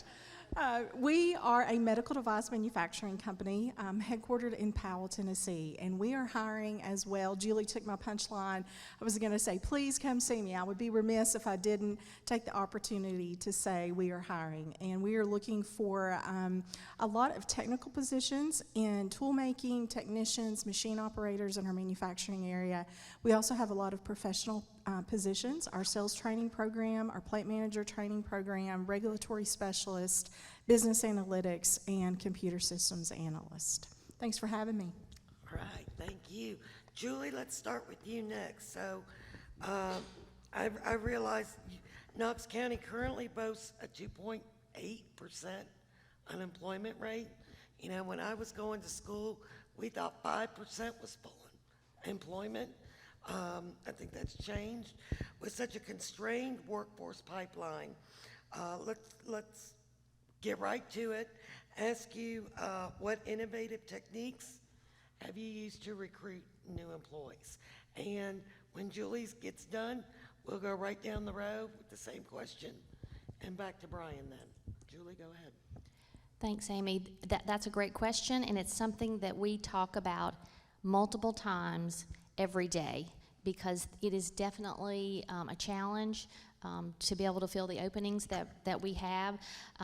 Most of you probably have heard that there is a national nursing shortage, and so we are looking at the speed in which we make our offers, because we understand from a clinical environment that talent has options.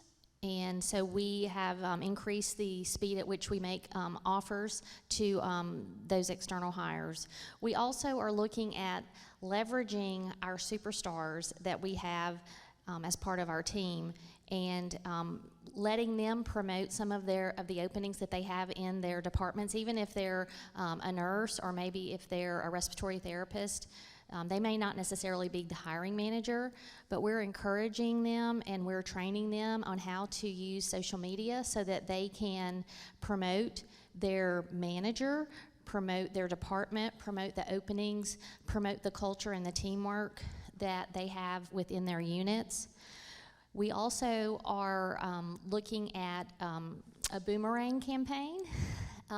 We understand that sometimes people leave our organization maybe thinking that the grass is greener on the other side, or maybe they are looking at some of the travel opportunities that are out there for the clinical staff right now, but maybe they want to come back at some point. And so we are trying to stay in contact with those team members that leave us.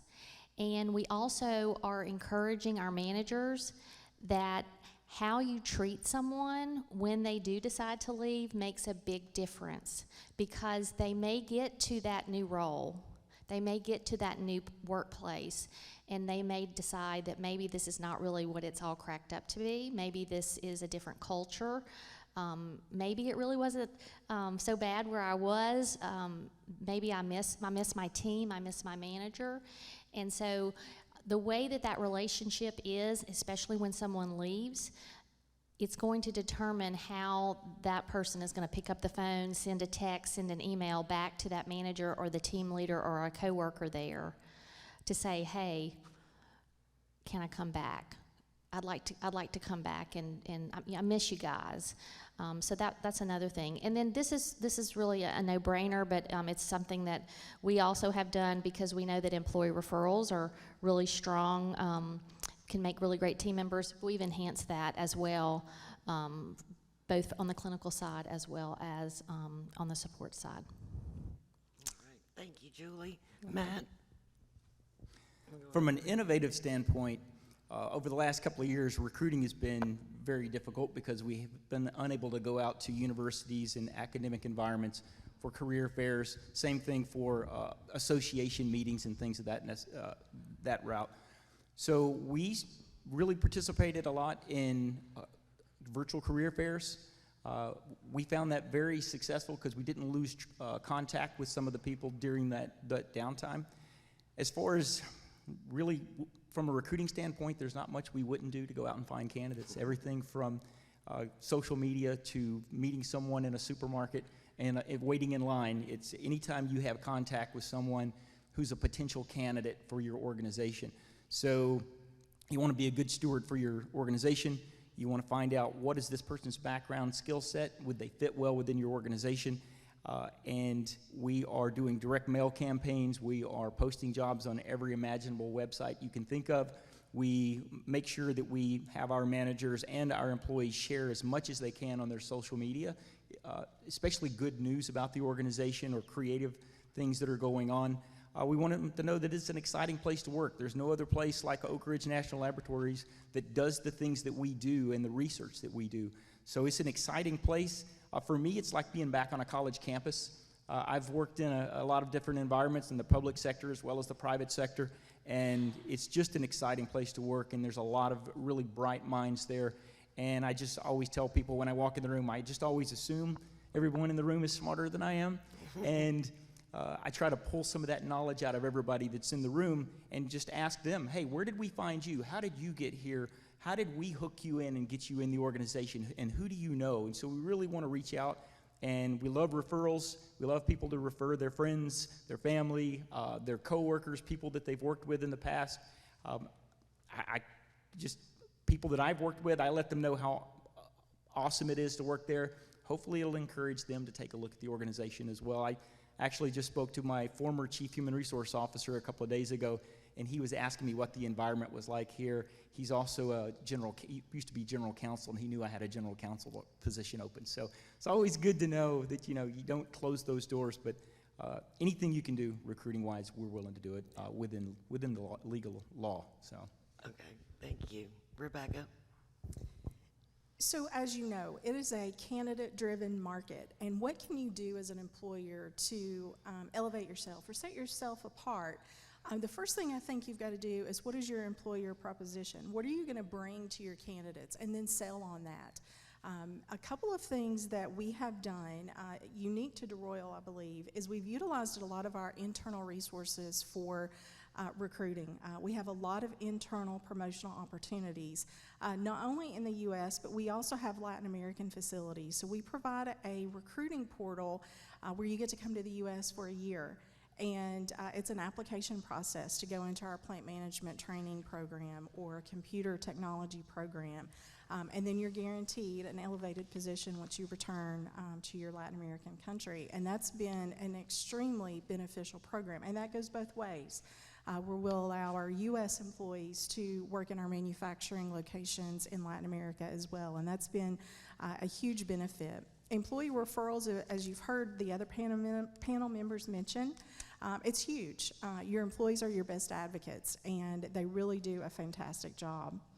We've also done some different things in how we are attracting different generations, and probably the most unique and the best outcome we've had is text to recruit. We found that millennials will talk to you all day via text, not so much email and a phone call. We've gotten tons of response very quickly and been able to really communicate and get interviews set up via text. Funny story, a couple of weeks ago, we did a text reply to an applicant who was a little on the older side, and he wanted to know, was the text a robot? So a little different based on generations there. We also do a Loyal to the Royal program. That's a sign-on bonus for you coming to work for us. It's also a retention bonus that accrues each year up until you reach your 20th year with the company. You're getting additional money every year for working with us and continuing to grow your tenure. And so those are a couple of different things I feel like were innovative for us for the company. Thank you. Brian? Thank you. So, it's an interesting question. I think my colleagues have all covered a lot of the territory that I think is important. One of the things that we've seen shift in a post-COVID environment with the recruitment is the idea that people need and or want or seeking flexibility in terms of a workplace. They are looking for the opportunity to have their cake and eat it too, if you will, right? So how can I handle a load of clothes as well as manage my work day during the day from where I sit, or remote? So I think remote work is a thing that we found as a necessity during the COVID environment, but now we're finding it as a reality of what we're going to have to contend with in terms of competing for talent. Heretofore, for an institution of higher education, remote work was just sort of laughable, right? We had some distant edge courses, we were doing some things, but we're largely brick and mortar based organization, right? And so our students are typically on campus. Our services are typically on campus. So we had a huge mind shift around what people needed in a post-COVID environment. So I think there are a couple of things that have really informed our thinking around this. Because we are now competing in a more global and not so localized community, we have to really be more flexible in our thinking around how broad do we span our net, right, in terms of our recruitment capability. What are we doing to reach beyond our typical pools? How are we leveraging not only pay, but someone mentioned it earlier, what's the employee experience that people can really tout about your organization? How many people are saying, we rate your company on a scale from 1 to 10, a 10, right? How many in your organization are saying, no, you're about a 1 or a 2? Brand ambassadorship is huge as it relates to recruiting. And so I don't know that it's so much about innovation, but I think it is really more leveraging what we've learned, lessons learned in the environment that we're in. And so, that's one of the things, the leveraging of technology as well. How many of you all have played on Hollywood Squares since you've been in the pandemic environment, right? Zoom. I'm speaking about Zoom. So as you think about the utilization of Zoom as a mandatory way of getting work done, now we've had to switch our gears and think about how do we still leverage that technology to make contact during the recruitment and talent acquisition process that makes it easier and gives us a broader reach point to the populations that we're trying to either go after and recruit, right? And so I think we're in a larger fishbowl, if you will, for talent. And we are all competing for talent. O&L steals from me daily. I steal from them daily. People are, I just want to be real about our talent woes here in terms of recruitment. People have choices now. And so they are leveraging their choices. What's important to employees and or potential employees has shifted dramatically over the last 3 years. And so old, outdated recruitment strategies no longer are relevant in work. And so we've got to continually think about how do we reinvent, how do we stay in tune to what's important. Someone else mentioned an exit process. When people leave your organization, what can they tell you about why they did? We're losing a lot of people to remote work because we don't have it fully remote, right? We have flexibility, but we've not advertised anything as a 100% remote job. Well, people who leave my organization, for those who can see an increase in pay and can also have that flexibility that they're looking for without moving, right? They could be paid in this market working in Boston. So there's a recruitment strategy that we've all got to reconcile and contend with. I think we're all doing our best at shifting our mindsets to a futuristic mindset versus a traditional in terms of this area. So that's what I can offer. Great. So remote work, flexibility, that's now a benefit that folks are negotiating. Matt, let's start with you then. What other wage and benefit changes or packages are you using to help with recruitment and retention? Well, I'll start by saying I've lost 2 people in my own department since I started, and they were both very apologetic, but they said, I've got the opportunity for flex work. I don't have that in my current organization.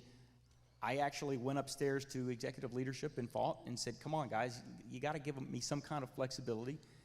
They said, we don't have that right now. And I lost 2 people to our competitors who did offer a flex work capability. So it is real. I feel the pain in my own department as well as across the organization, and it is something we contend with.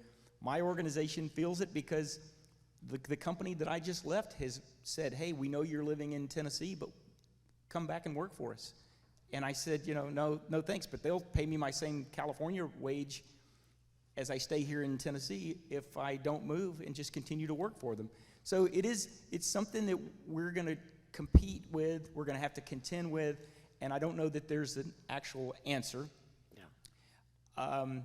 I was trained early on. I spent my first 10 years as an executive recruiter working for 2 of the largest world's executive recruiting firms. So I was a true headhunter. We couldn't advertise positions, and we actually had to go out confidentially and tap people on the shoulder, theoretically, and call them, and people hung up on you a lot, but you had to just say, hey, my name's Matt Elam, I'm an executive recruiter, I'm confidentially working on an executive search, and we'd like to talk to you.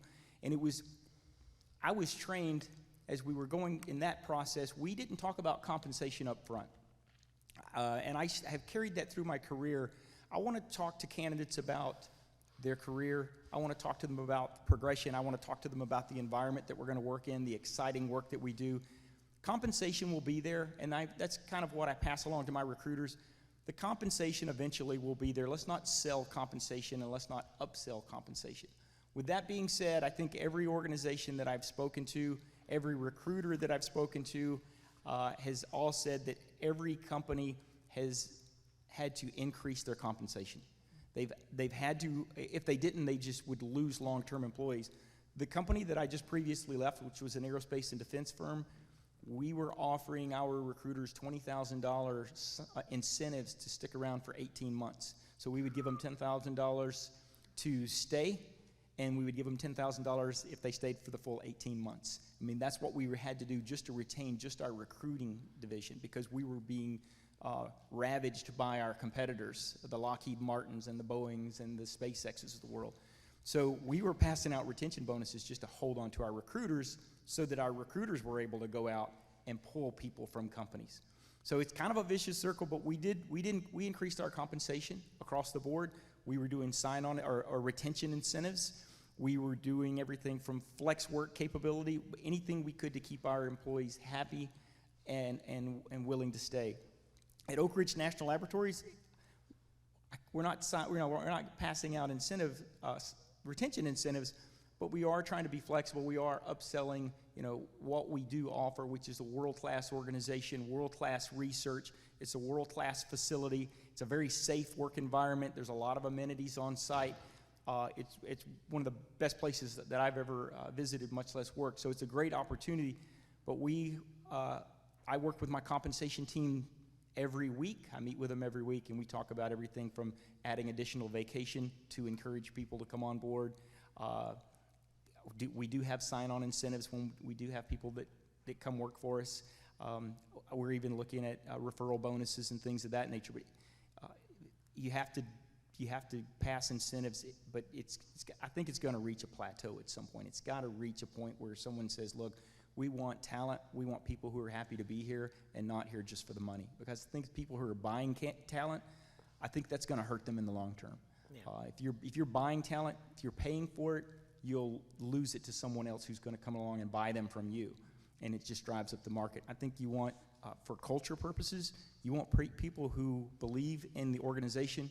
You want people who really want to work there and enjoy their work environment and believe in the overall product of what you're making.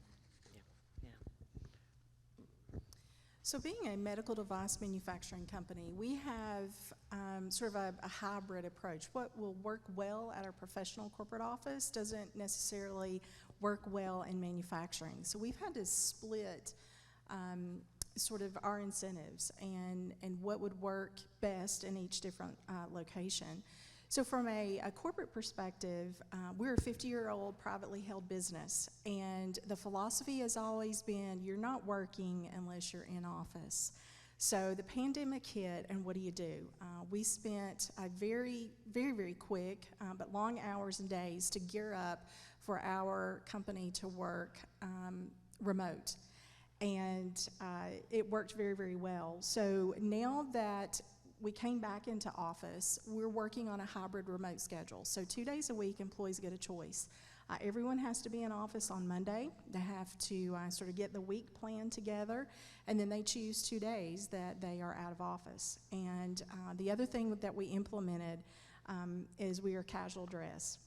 And that was a huge incentive for employees. People love jeans and tennis shoes. But that was one thing that we implemented. We've done the wage increases as well across the company. We've done waiting period reductions for benefits. We've increased our vacation. We've done all of sort of those perks and those programs that you'll hear probably everyone on the panel mention. For manufacturing, it was a little different because we are doing medical devices. We have to be in business. We have to have employees there. So what could we do that would be an incentive for them? And we asked them, what would you like? And they said, we'd like to have our weekends back because the last year and a half we've worked tons of overtime because we manufactured PPE programs that went around the world. And we were working a lot of Saturdays. So we said, would you like to change your schedule? We'd do 4/10s. And we implemented that, and it has been absolutely fantastic. The attitude, the culture, their interaction, attendance, everything has increased. And if we do have to work overtime, it's half days on Fridays, and employees have their full weekend, and that's been a huge incentive. We also implemented micro markets into our manufacturing facilities, so think of open air convenience stores where you can grab chips and drinks and Tylenol, and in the winter, we'll stock it with milk and bread, so you don't have to run to the store on your way home. You can actually have some conveniences in the office before you leave. So we've done a lot of those things just to try to think outside of the box a little different for what each of our different segments of our organization would benefit from and enjoy, and it differentiates us. Yeah. Rebecca, that's interesting. I was sharing with some coworkers, you know, everybody's got those social media communities, threads. And the number one thing I saw somebody mention a manufacturer, it's not the Royal, but the number one complaint they had was mandatory overtime and weekend work. That was, that didn't matter, the money wasn't important, but that really was. So, Brian, I think, where did we start? We started Matt? We can start either one. Julie, or go ahead, Julie, you got the mic. He's being such a gentleman. And You got the mic, go ahead. Okay, all right. So just really ditto to many of the things that that my colleagues have already mentioned, but like Rebecca said too, we ask our team members what they want, and we do those pulse surveys throughout the year, and really we look for those things that we can really say yes to, some of that low-hanging fruit. I know that the slide that was shown earlier says that there's 4 generations in the workplace. We actually have 5. You have to be 18 to work at the medical center, but we have folks that stay and stay and stay, and we've got some really long tenure there. And we even have people that retire and they stay on, and so we just the dedication is just unbelievable. We also have increased wages. We specifically increased our minimum wage. We did our first increase in 2020, and then we just implemented a new minimum wage in February of $15 an hour. That's the lowest wage on our campus. And like we've already talked about, the flexible work arrangements have been huge. For my own department, we had an HRIS analyst position that we posted in December. We received, in the job description, it talks about flexible work arrangements. We received 6 applications. We went back, we changed the job to HRIS analyst remote 100%.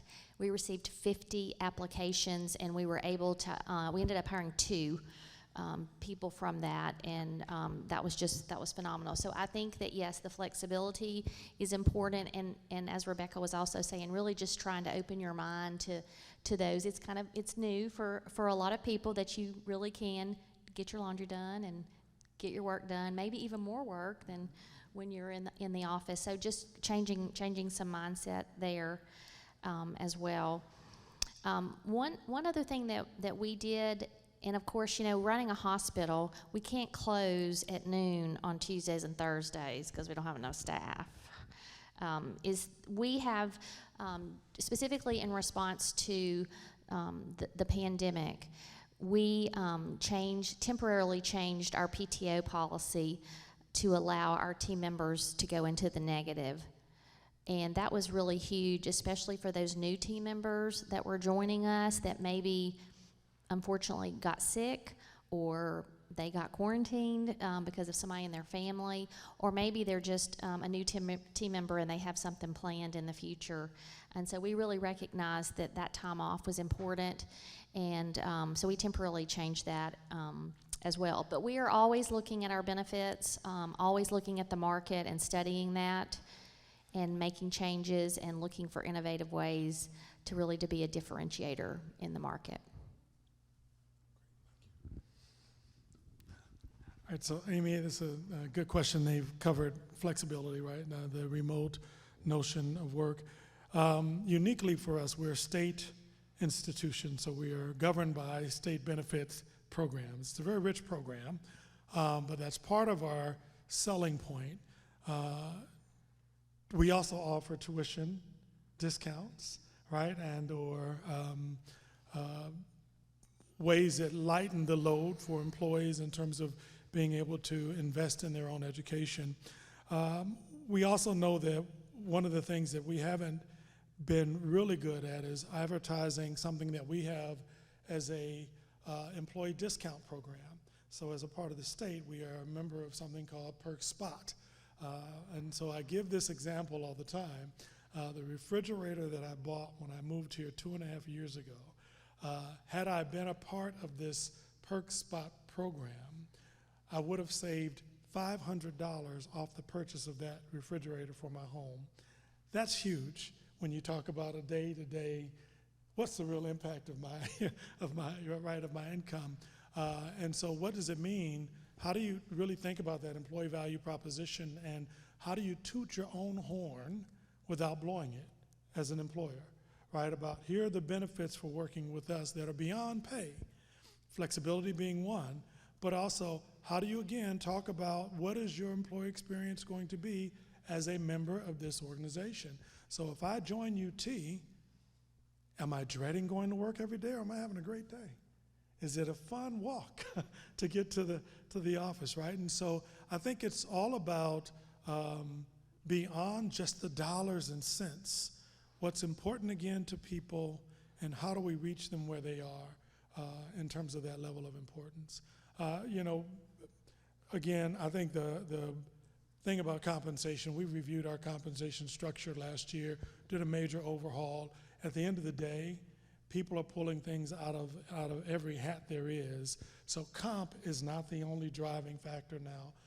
In fact, it could be people who will take a pay cut if remote work is there, right? Particularly 100%. We're seeing the opposite of that, but I'm telling you that I know it exists out there in terms of really understanding the impact of remote work. Just the advertisements alone, as you mentioned, Julie, I mean, it's huge. And getting leadership to truly reckon with, we are no longer the same organization we used to be, and we've got to change it up. People think, all right, COVID is over, we're going right back to where we started. Not anymore. Not if you really want to be competitive in this market. So it's a different landscape, and we've just got to reckon with that. So one of the things that we're lucky in Knoxville to have an elite public university like University of Tennessee. We have fantastic community colleges. How are you creating partnerships or programming or kind of tapping into that talent in order to kind of create your own talent pipelines? And Rebecca, let's start with you. Absolutely. I think that's one of the biggest incentives is that we live in an area where we do have so much academic talent and resources. And we've partnered in a couple different ways. I'll start with the University of Tennessee so I won't get hurt sitting up here. We utilize their engineering and supply chain departments annually. We have a rotation of interns that work in our group every year, and so it's not just summer interns, it's year round. So it's based on the student schedule and what they can work, and I will tell you that has been one of the best recruiting sources that we've had. In fact, each year we have a different student that works in our engineering and supply chain department. We've most recently hired 2 full-time after they graduated, and they were freshmen when they did their internships with us. So it's been a great experience. We do a lot of technical schools as well. We are a sponsor company for the GIVE grant with Pellissippi, and they have a great electromechanical and automation technology program, and we've partnered with them to speak to their students, to collaborate. We host tours just to show what the manufacturing industry is.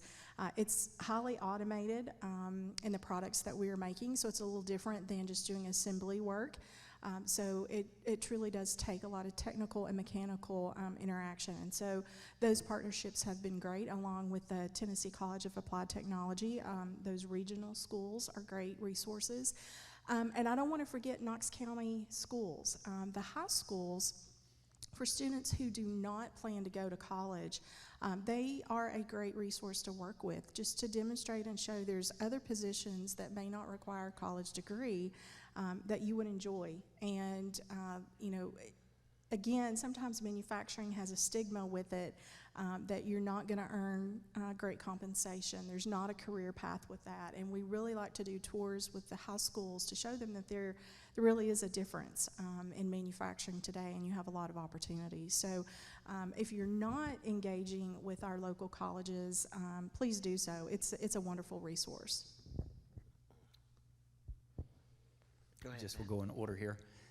It was exciting when I got in my position here. I went and met with all the department heads, and I have a standard set of questions I start with, and then it goes into a much deeper conversation. But I always ask, you know, where did you go to school? You know, how did you end up here? Who do you recruit from? Where do you get your best employees? Of course, you know, we're a research institution, so we're doing nuclear research. We are doing fission and fusion. We're doing environmental research. So we have a lot of postdoctoral candidates. The good thing that I really enjoyed hearing is every person that I met with first said UT. Every one of them said, we have a really good partnership and a relationship with UT. We get a lot of great employees, a lot of our postdoctoral research people.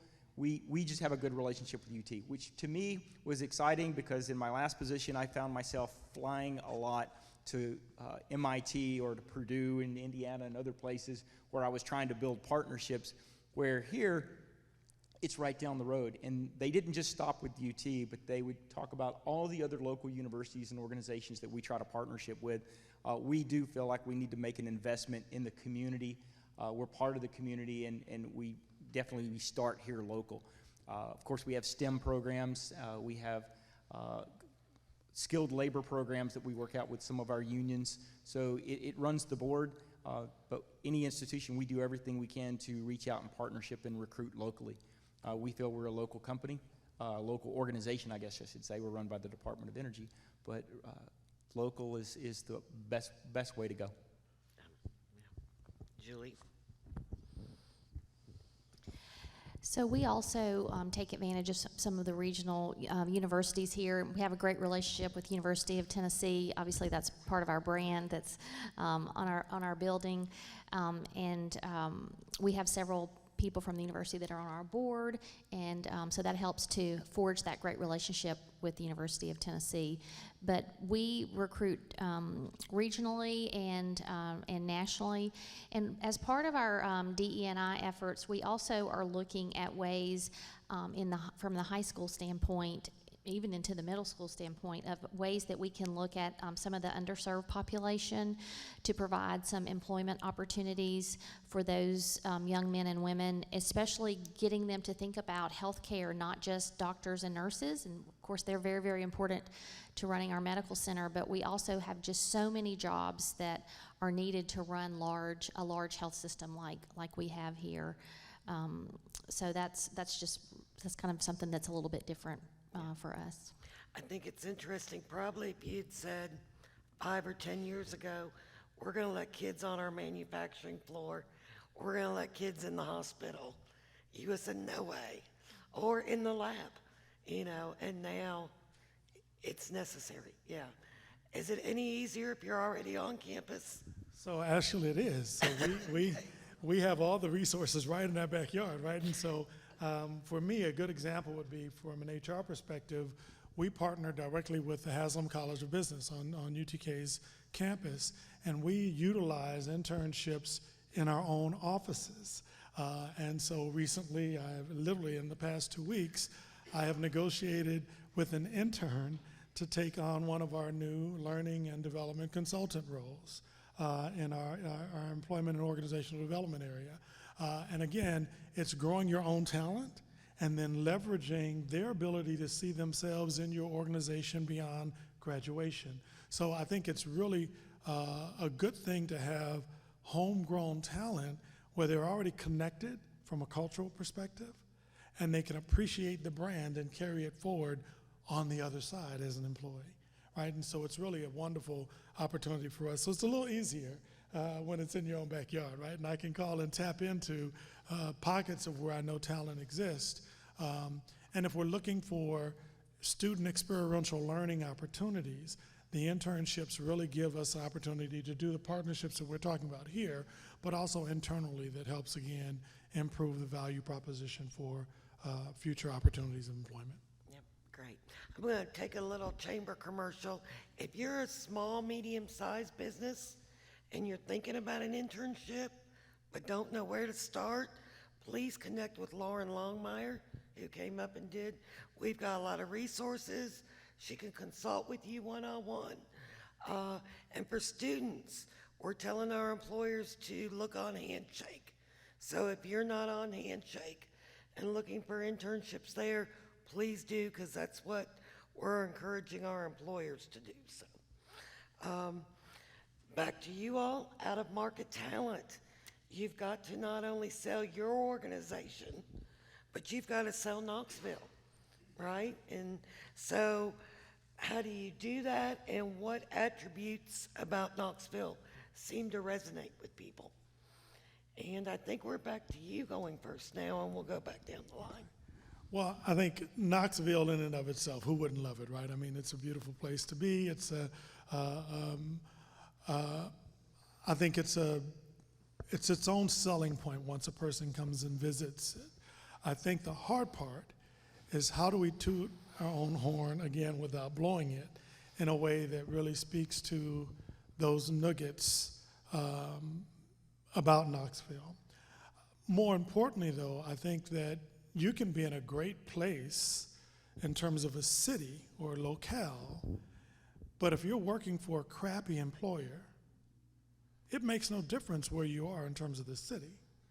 Does that make sense? So I think I've got to be careful that I don't say and oversell Knoxville is a great place.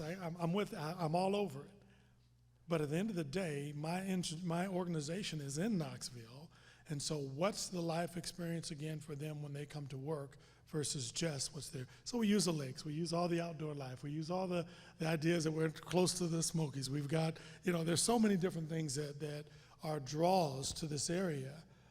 But those are things that people can do after work, right? But what's their experience going to be during work? And so I think that's also a piece that I struggle with that question a bit, because I just don't want to oversell city, city, city, or location, location, location, without understanding that quality of life and or balance, work-life balance in your workplace, all work and no play changes the game, right? And so I just want to emphasize that. That's what I'd offer. Okay. Julie, you recruit from out of market? Yeah, and I just landed a candidate today from Colorado. Got a text on the way here. I was super happy about that. Knoxville is easy to sell. All of the things that you talked about with outdoors, and it's a good place to live. The cost of living from the standpoint really around taxation is something that is people really are attuned to.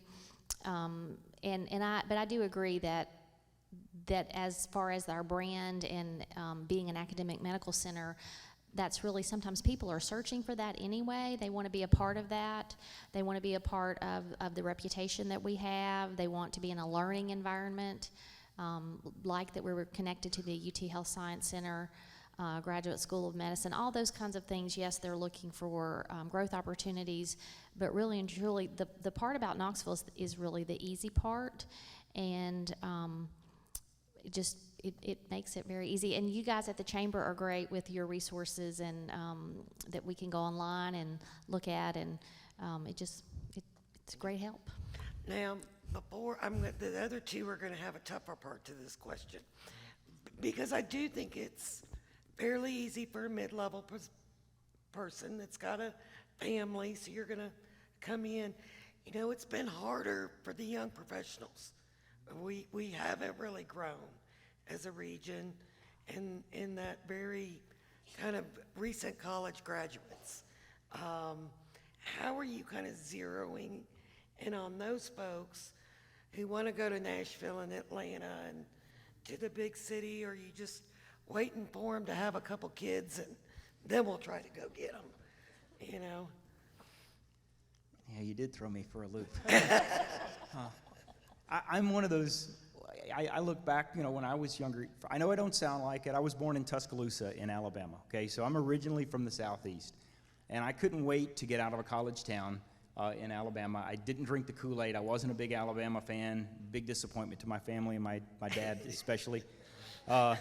Then my sister went to Auburn, so that kind of took me off the hook. She's the black sheep now, but I left the college town, and I said, I've got to see the world, and I have. I've been very lucky. I've been fortunate enough. If you saw my bio, I've traveled to over 40 different countries.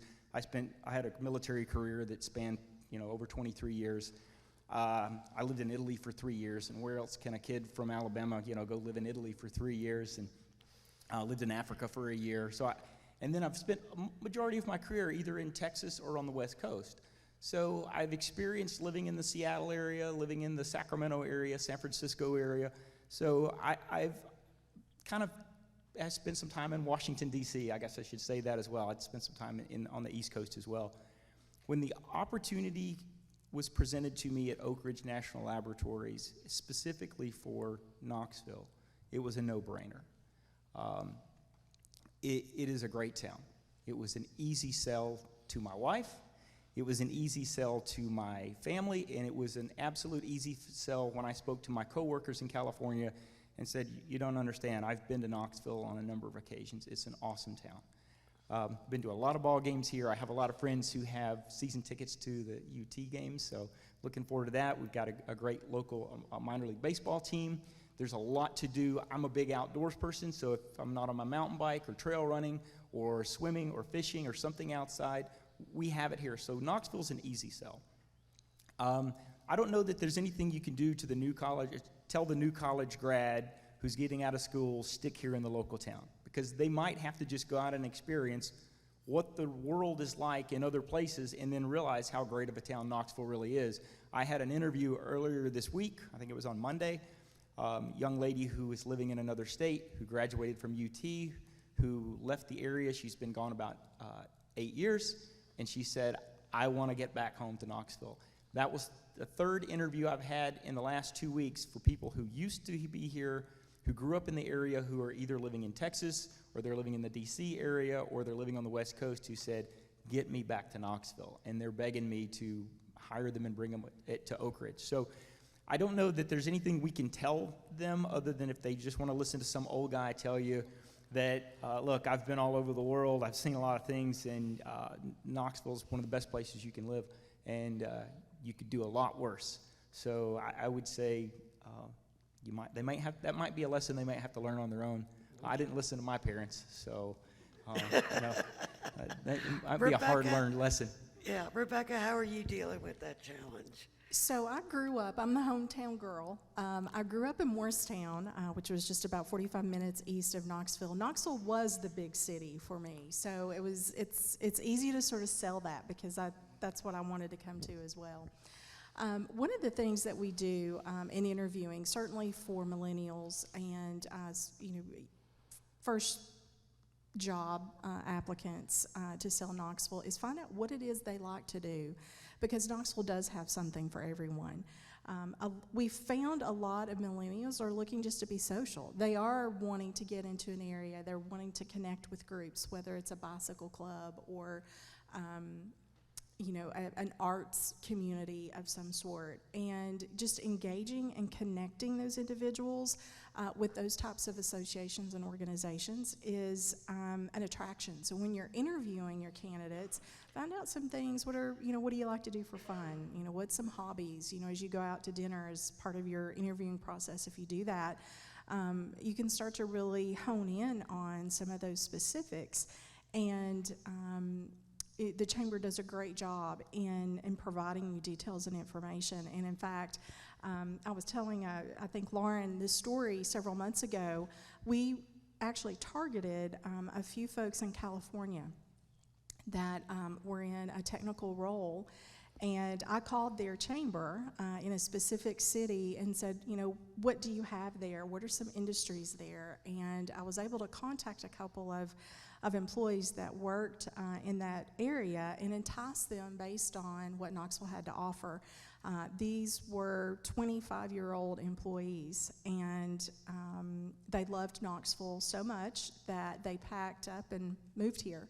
And it was basically because we could find out what they enjoyed and what they wanted to do, and we could sell the city as well as our company, and creating that work-life balance for sure. But I think you've got to find out generationally, because each generation is looking for something different, especially when you're relocating and moving. And we also hear, too, tons of folks wanting to move back now that you can work anywhere, but folks are wanting to come back to Knoxville. At the Chamber, we're kind of stalking markets like that to recruit. I'm glad to know we're not the only ones, yeah. We're really working hard. Brian, do you have anything to add to that? We started with you. Yeah. Did we get everybody on that question? I think we did. Okay. We've got some good questions left, but we are out of time. But let's open up just for 2 or 3 questions. If anybody's got, yes, ma'am. Lauren's coming around this way.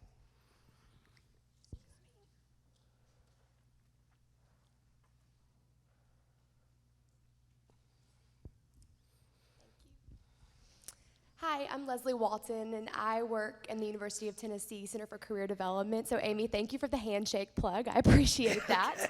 If anyone's hiring, come see me. I'm happy to help.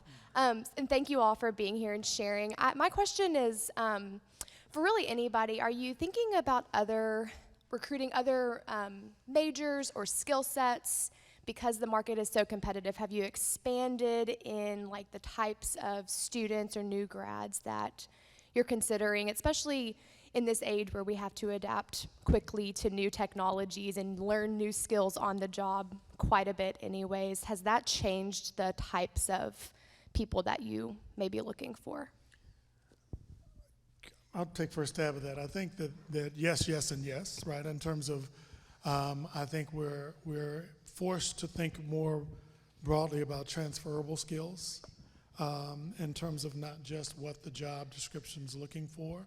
As we peruse resumes and talent pools, believe it or not, even in the many jobs that we all have, we were talking earlier, sometimes our talent pools are so sparse that we're having to really either cast a broader net or really think about what do I have to choose from in the selection. And so it does force us to rethink, all right, is that really a mandatory skill set that I've got to have, or can I train a person up to be in that, right? So I think about foundational skill sets as opposed to specific, right?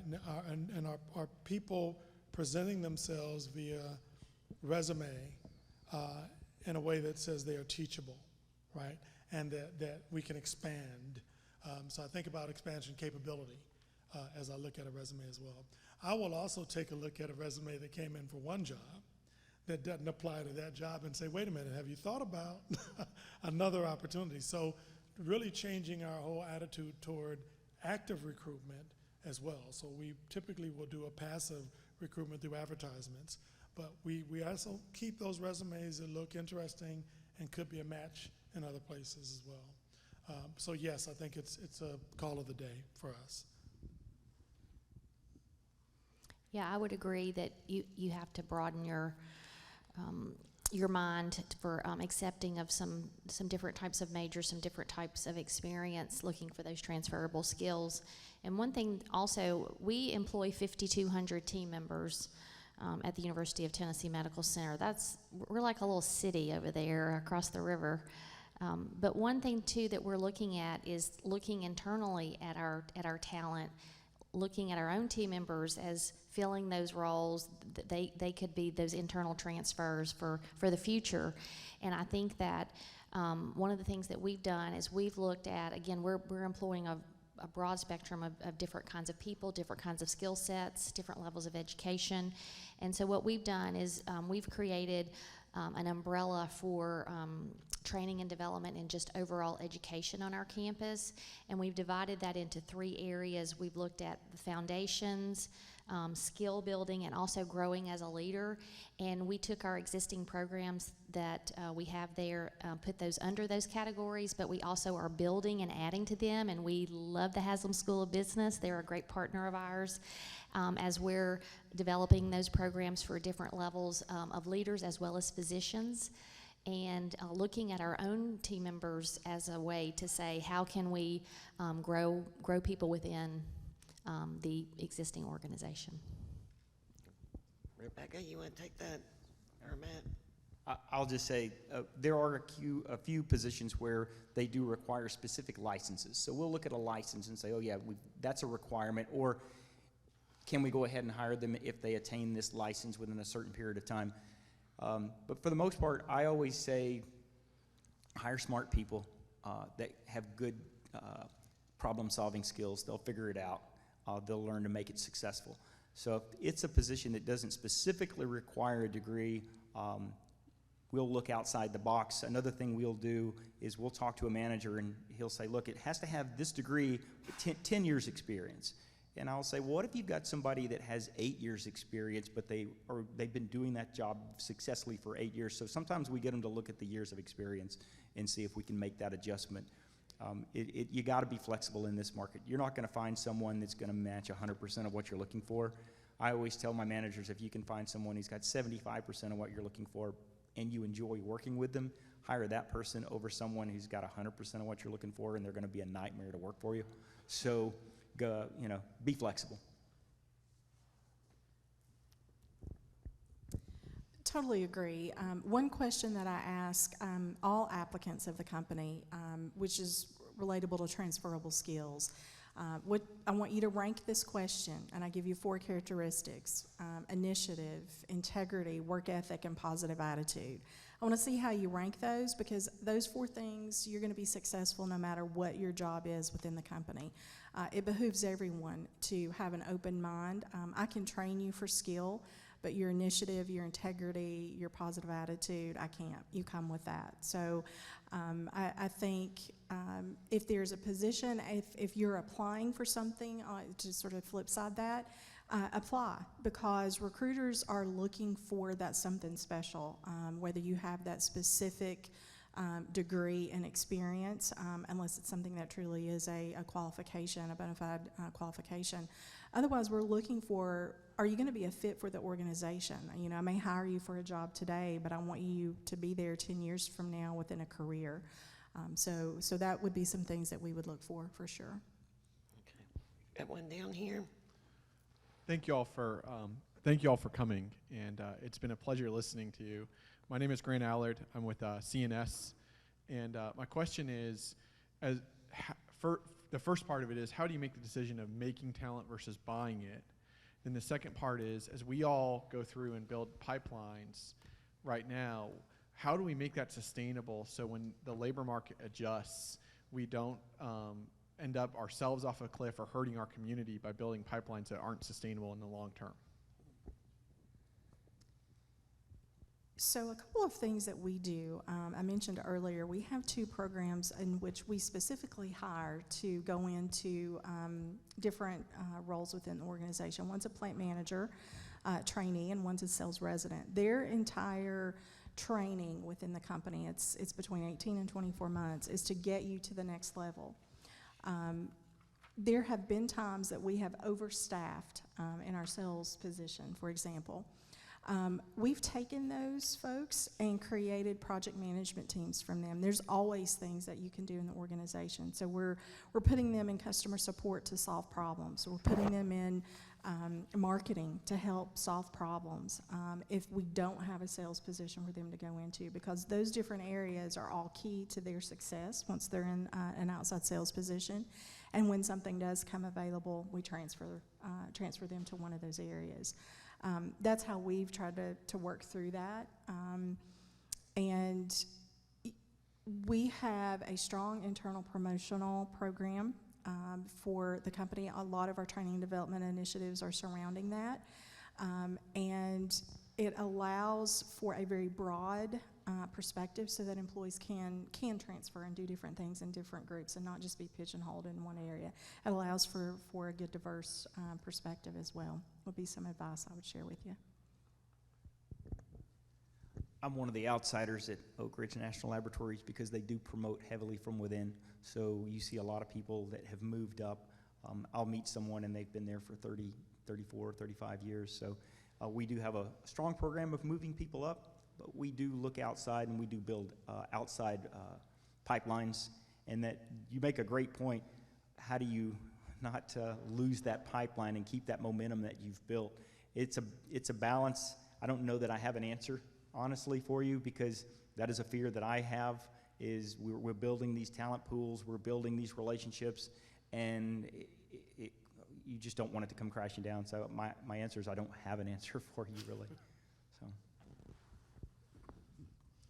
One example that I'll give you is that there was a program here for certified nursing assistant CNAs, which are really such a very critical part of the nursing population for the inpatient areas at our hospital. And some of those programs have closed in our community over the years. And so we've taken that approach to be able to train people and have our nursing education that have trained those folks.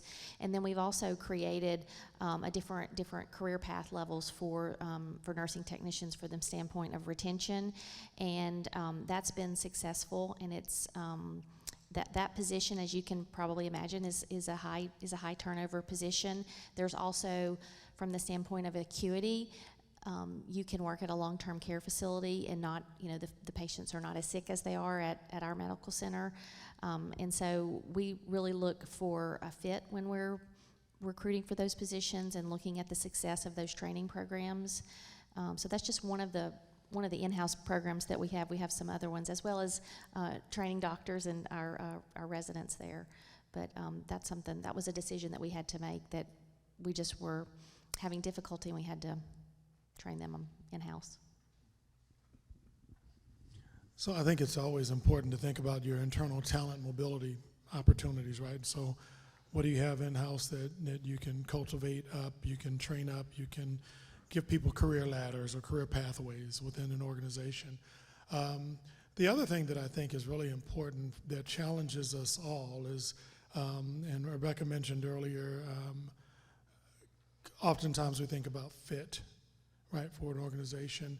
And I've been challenged with that because I think part of our responsibility also to interrupt this nature of pipeline, right, is our organization as flexible, diverse as it needs to be in terms of where our nation is going and where our talent pools are coming from?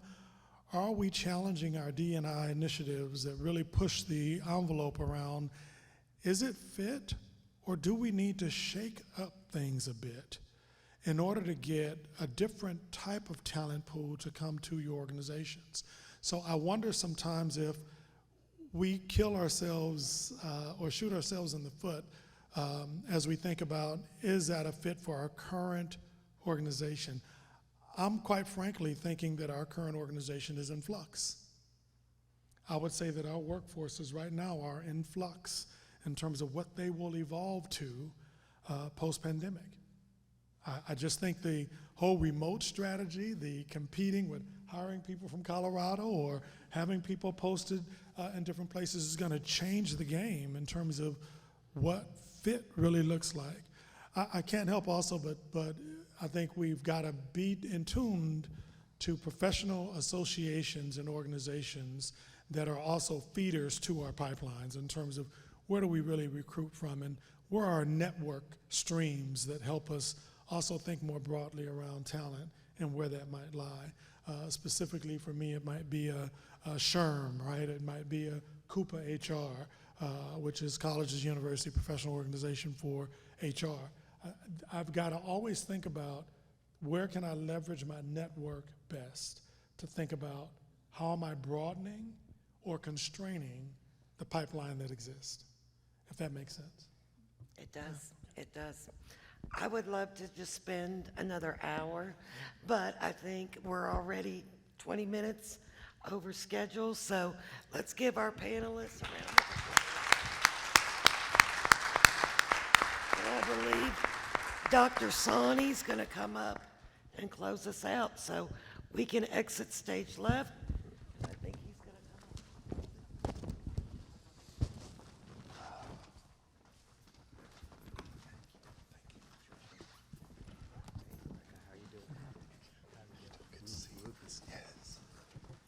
Well, I just want to finish up with a story related to this group. I don't know, 10, 12 years ago, I got a job offer as an associate lab director at Brookhaven National Lab. So we went up there, and on the plane back, both of my kids were there, and my wife was there. And I said, "What do you think?" And every one of them said, "You can move, but we're not moving." Well, that was the end of Brookhaven National Lab. Okay. And now, one of my sons is in supply chain, and he's in Dallas, and the other is a neurologist, and he's in Cleveland, Ohio.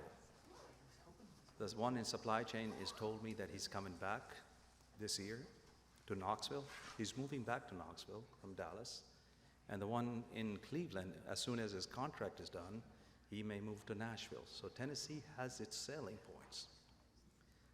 Last thing I want to tell you is what I've observed, and maybe I'm thinking of this incorrectly. We're looking at workforce development.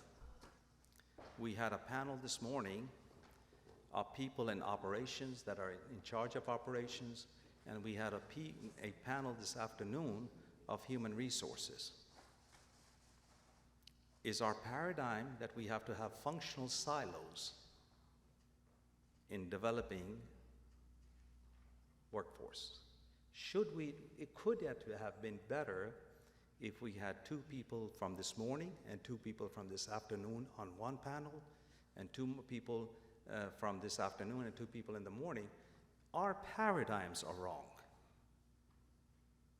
So even the structure, so as I was sitting back there and talking, I was asking, I said, why did we do that?